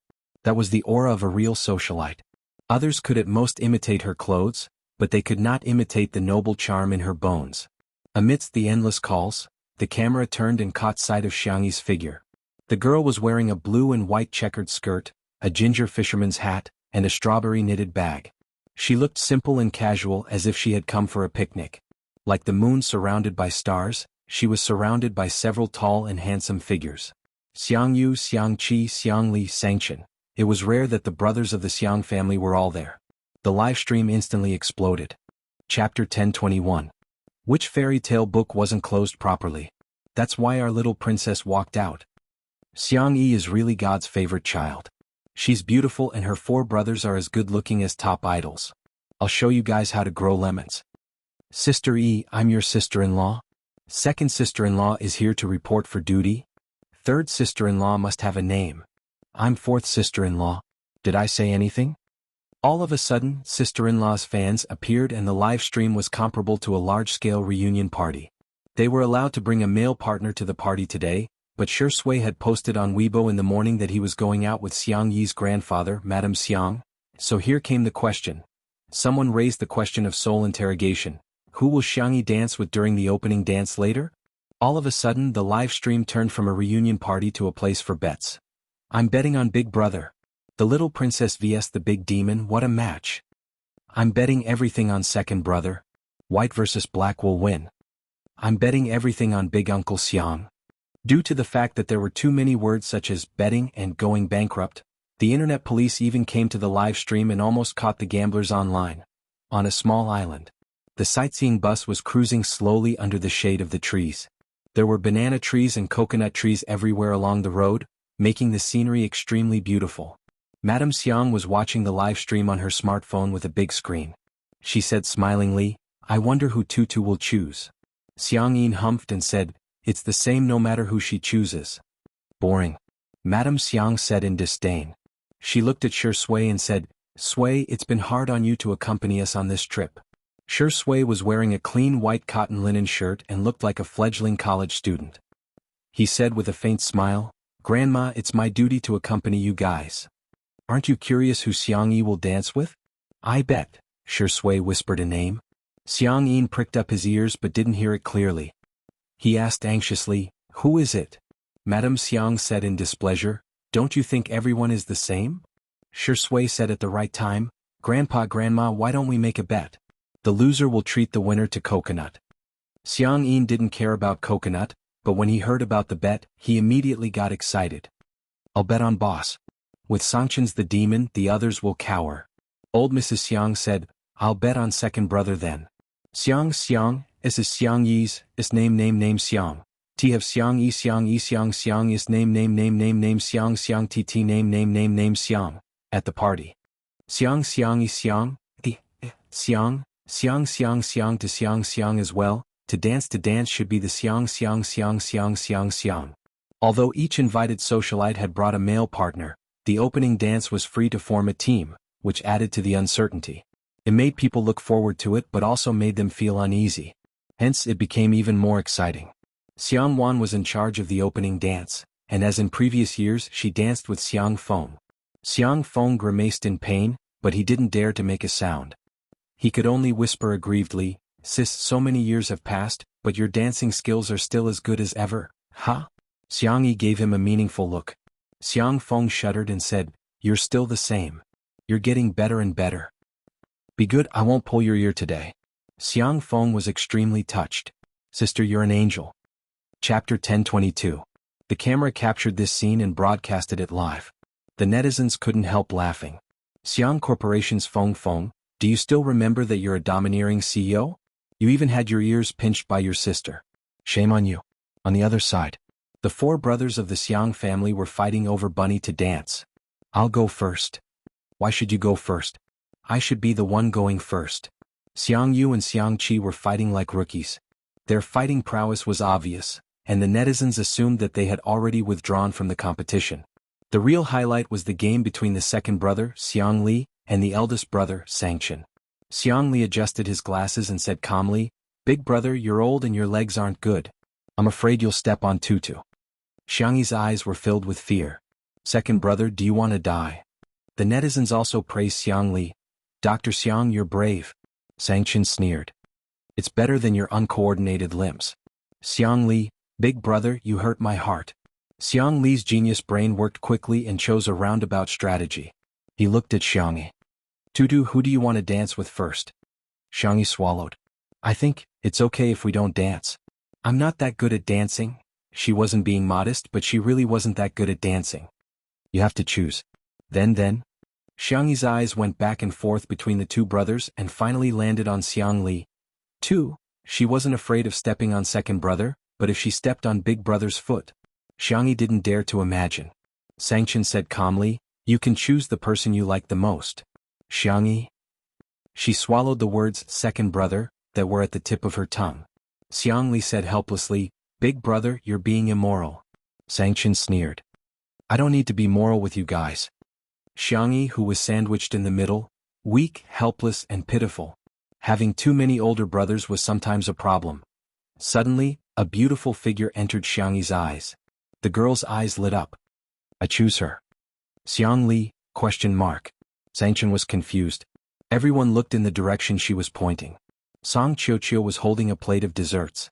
As if realizing that something was wrong, she turned her neck and met 4 murderous gazes. "Oh!" Song Qiuqiu was startled. Xianxia had already run in front of her. The girl's slender arm drew a semicircle in the air, the standard posture of a man inviting a woman to dance. "Sister Song, may I invite you to dance?" Song Qiuqiu's voice was sweet as she teased, "Are you using me as a shield?" Xianxia revealed an awkward but polite smile. "Who asked me to like our tutu?" Song Qiuqiu gracefully hugged Xianxia and gave her a sweet wink. "Let's make it clear, I'll do the male step and you'll do the female step." Xianxi's ears turned slightly red. The live stream viewers? Brothers and sisters, the new cult couple has appeared. As a result, the crowd watched as the two beautiful girls hugged each other and joined the crowd for the opening dance. Without a filter, the scene still looked like pink bubbles. The cameraman specially gave the Xiang brothers a close-up. The depressed expressions on their faces were so realistic. However, Song Qiuqiu was their future little aunt. They could ignore their little uncle, but they still had to respect their little aunt. "Haha, our tutu is so clever." Madame Xiang clapped and laughed. "Old man, hurry up and buy coconuts for Sui Sui." Chapter 1023. Xianxia looked like an old man on the subway who was staring at his cell phone. How did this happen? How did this happen? He couldn't figure out why the two girls could dance with their arms around each other and why there were so many people cheering in the comments section. "Old man, you have to admit defeat." Xianxia pursed his lips and reluctantly paid for the drinks. Shui inserted the straws one by one and handed them to Xianxia and Madame Xiang before picking up her coconut. "Thank you, Grandpa." Xianxia drank a few mouthfuls of coconut juice and said earnestly, "Sui Sui." The way he addressed her made Sui's hands tremble slightly and she almost dropped the coconut. The waves in the distance were rolling, just like Sui's mood at this moment. "Grandpa, ha. You'd better pay more attention in the future. We can't let other men abduct Xianxia. Similarly, we can't let other women abduct her either." Shui couldn't help but burst into laughter. The feeling of being acknowledged and cared for seems to be pretty good. The dance was over. Song Qiuqiu held Xianxi's waist with one hand and gently pinched Xianxi's little face with the other. Because of this action, the audience applauded loudly and the viewers of the live stream were in a frenzy. "Let's go to school together." "When I was a child, I wanted to be an astronaut. When I grow up, I want to be an anthropologist." "I can watch this face pinch 10 times. Sister Tian x Sister Tian, the sugar content is way over the line." Xianxia skipped back to her brothers and reached out to Xianxia. "Xianxia, my bag." The strawberry knitted bag on her back was stitched by Xianxia with great care. Even the strawberry leaves were vivid and lifelike. "Do you want it?" Xianxia waved the strawberry bag in front of her. "Praise me with at least 200 words." Xianxia was amused. "Xianxia, you're so childish." However, she still cooperated and began to suck up to him. "Xianxia, you're a stunning beauty and an immortal designer. You have a unique sense of aesthetics." Xianxia beamed with joy and helped her carry her bag. "Oh right, big brother, my phone?" Xiangyi looked at her fourth brother, Xiangyu. Before the dance, she had given her bag to third brother and her phone to fourth brother. Xiangyu followed suit. 300 words. The girl hesitated for a few seconds before deciding to praise him. "Big brother, you're the light of esports, the #1 sniper in the country. The way big brother fights, your every move is like a pictorial." After much difficulty, she finally managed to scrape together 300 words. Exhausted, the young lady finally took back her phone. She felt her mouth go dry, and suddenly there was a glass of lemon soda in front of her. "Second brother is so gentle and considerate." Xiangyi raised her hand to take it, but Xiangli raised his cup and smiled like a spring breeze. "It's my turn." "Xiangyi, this?" Xiangli lowered his eyelids. "Is it because I'm not worthy? You don't deserve my sister's praise." "Of course not." Then 500 words.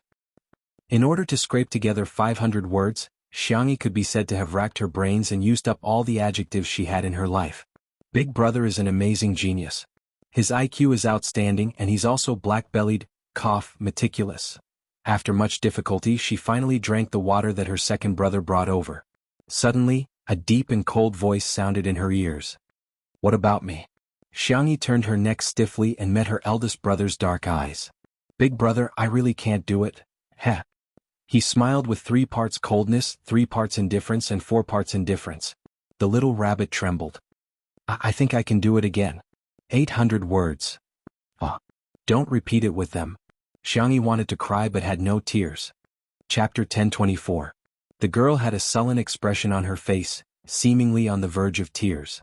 She looked adorable and was much more amusing than her usual calm demeanor. The netizens laughed out loud. "I can't take it anymore. The Xiang family Adonis can change their name to childish primary school students." Ha ha ha, 800 words. The length is equivalent to a college entrance examination essay. Big brother is awesome. It can't be repeated. Aha, this is too much of a test for our kids' vocabulary. Who can praise her like this? Xiangyi struggled for more than 10 seconds before an idea struck her and she began to praise him in English. The netizens were dumbfounded.